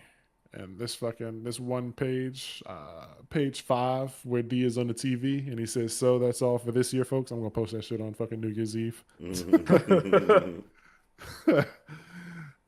nah, good chapter. I'm gonna make sure to reply to the one or with the one underneath. Shit, it's him again. That guy. Yeah. Yeah. Yeah. Yeah, man. The people hate him, man. But D really won. I'm the last one. I'm the only one left on the final battle stage. Lord Foot Soldier D is the winner of the Super Ultra Sunday battle. Hell yeah. Everybody else on stretchers and shit. I don't see Sosei anywhere though. Where's that? I don't He's know. still sleeping. Yeah, he Yeah. got slept off. Well, I think that might be it for me for Ranger for now. You got anything else for this one, Trav? Nah, I'm good. What about you, Docs? I think I'm good. All right, that's gonna do it, baby, for Big Ranger Reject, Chapter 201, Transform. Now, before we get on up out of here, we got to do our chapter of the week thing, and this week's a bit staggered and interestingly odd or whatever, because there's no weekly Shonen Jump, and we talked about Ranger that happened I want to say 2 weeks ago or whatever. So, with that in mind, Traff, what's your favorite chapter? I gotta go with Centuria. Centuria, really? Hey, that's a great Yeah. answer. I don't know. It's just this chapter, as calm as it was, the time it spent exploring a completely new character, it And did how something for me. potent it was for Yeah. a character introduction was just out of this world, man. Yeah, It was just writing. Yeah. yeah, good convo for that. Anyone who don't read Centuria, go read that or check out our convo and get locked in. What about you though, Knox? What's your chapter? Yeah, it's hard not to say Centuria. It's between that and Ranger for me. Fuck, man. Both just had so much going on in completely opposite directions. On the Centuria side of things, it was an extremely powerful debut for a brand new character, and the writing was so on point. But then on the Ranger side of things, it was huge payoff revealed situation for things that were set up, 100 chapters ago that we didn't even know was foreshadowing such a big reveal for Chidori. So, fuck, man. I'm gonna say Ranger just so I don't say the same thing as Trappy. That makes me feel all itchy. What Okay. the hell? Okay. For me, it's easy. It's just Ranger, man. It was too big of a payoff, like you said, and it's just I wasn't even expecting it. We literally just got a major 80 or so chapter plot twist 2 or 3 chapters ago, and then to be ending kind of rounding out this arc. It seems to be the case, and then have another major plot twist. It's how does he do it, man? Right. How is he doing And this one's even bigger. It goes back even farther with the foreshadowing. Yeah. So, what else can he do? This is major. So if you guys are not reading, if you're listening to this and you're not reading Ranger or Centuria, you should change that, man, because they have banger chapters this week, and they usually have banger chapters. yeah. And the convos are always fun. But that's going to do it for chapter of the week. All right, so it's been a couple weeks since we dropped an episode. We apologize for that, but I'm gonna still read some of the comments that still kind of apply, So got one from Please Clap 7890, and that's crazy. Please clap. Yeah. So we were having a conversation in a recent Gachiakuta review, and we were talking about religion because they were talking about gods, and we were like, oh, do they believe in Christianity and all that stuff? And I had completely forgotten I that. forgot all about that shit. Yeah, this guy says, Rudo's name is Cerberus backwards, and Typhon is a famous monster from Greek myth that was the father of a lot of other monsters, and Chthoni, which is I think Chthoni is in Gachi, it's I think Rio's last name. He's probably referencing the word chthonic, which is the word used in Greek mythology for describing something being from the underworld. So the gods and religion in Gachiakuta are probably closer to Greek myth than something like Christianity. So yeah, Love that. while we were in the conversation, I completely forgot about anything like that. The fact that his last name is Cerberus just meant nothing in that conversation to me. Yeah, you also got Chthon in the Marvel comics lore as well. Yeah. It's, if you're familiar with Scarlet Witch, her powers, her chaos magic kind of stems from this elder god Chthon, if I'm remembering that correctly. That's he has the Darkhold book that they've used in the MCU now, I think, actually, in the WandaVision TV show, Or maybe it's the Agatha Harkness TV show. One of those. It's been a long time since I followed the MCU, to be honest with you, but Yeah. but yeah, Chthon is a thing over there too. But I mean, there's a little bit of overlap with different mythologies across DC and Marvel to a certain extent, like Norse, obviously, with like Thor and like Odin and shit. But yeah, they be pulling from that shit and using it. So it's not all out outside the there. realm of possibility. Yeah. Yeah. So I got another one from Straw Hat Mercs. Bro, isn't Rika technically a Kalian from JJK? I can imagine Rika sensing Yuka is about to die and she crashes out, running to Dabura. Samurian seeing humans wielding a Kalian could fix the relation between the two. Oh, I like that idea. Yeah, I like that a lot. That could also go the other way too. Like you're enslaving the Kalians. But Rika would definitely be very much like strong on that like fucking motherly shit. Like she probably sees them as like her own grandchildren or whatever. Yeah. Not to jump super deep into JJK since we didn't talk about it, but a lot of it is just like misunderstandings between like the two factions and whatnot. So like whereas they might, we might know it as like Rika actually cares about this person that she's working with. The fucking Sumerians might be like, how did you enslave one of our Kalians? Yeah, just to get it on record, because we didn't talk about it, like the way I think this JJK fight is gonna go with Dabura and Maharaga / Yuka, I think that Dabura is gonna lose, but Yuka's gonna die anyway. So like they're both gonna die, and Cross is gonna fucking not Cross, but Maru is gonna like lose his shit because he'll either feel like he got cheated because Dabura lost to like Maharaga, or just be pissed that another one of his homies is dead. Yeah. But he won't have anyone to like lash out at because Yuka will also be dead. So he just will crash out, but like it'll be and then they'll have to fold that nigga, and then Maru will die, and then Cross will wake up. Bruh. Fold up all these aliens real nice and pack them up, send them back to where the fuck the niggas just kick their ship like a football and get this shit out of here. Shoot him into a star. Yeah. But I think... So, I do want to bring this up real quick because there is someone in our comments. They're speaking in Portuguese. They are asking if we know the name of a manga that they can't remember.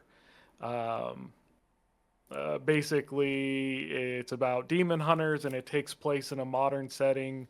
Both demons and demon hunters are publicly known in this modern time, and the demon hunters have an organization. All the demon hunters wear white uniforms, and many of them use firearms. The protagonist is a young man with black hair who is serious, cold, and cool.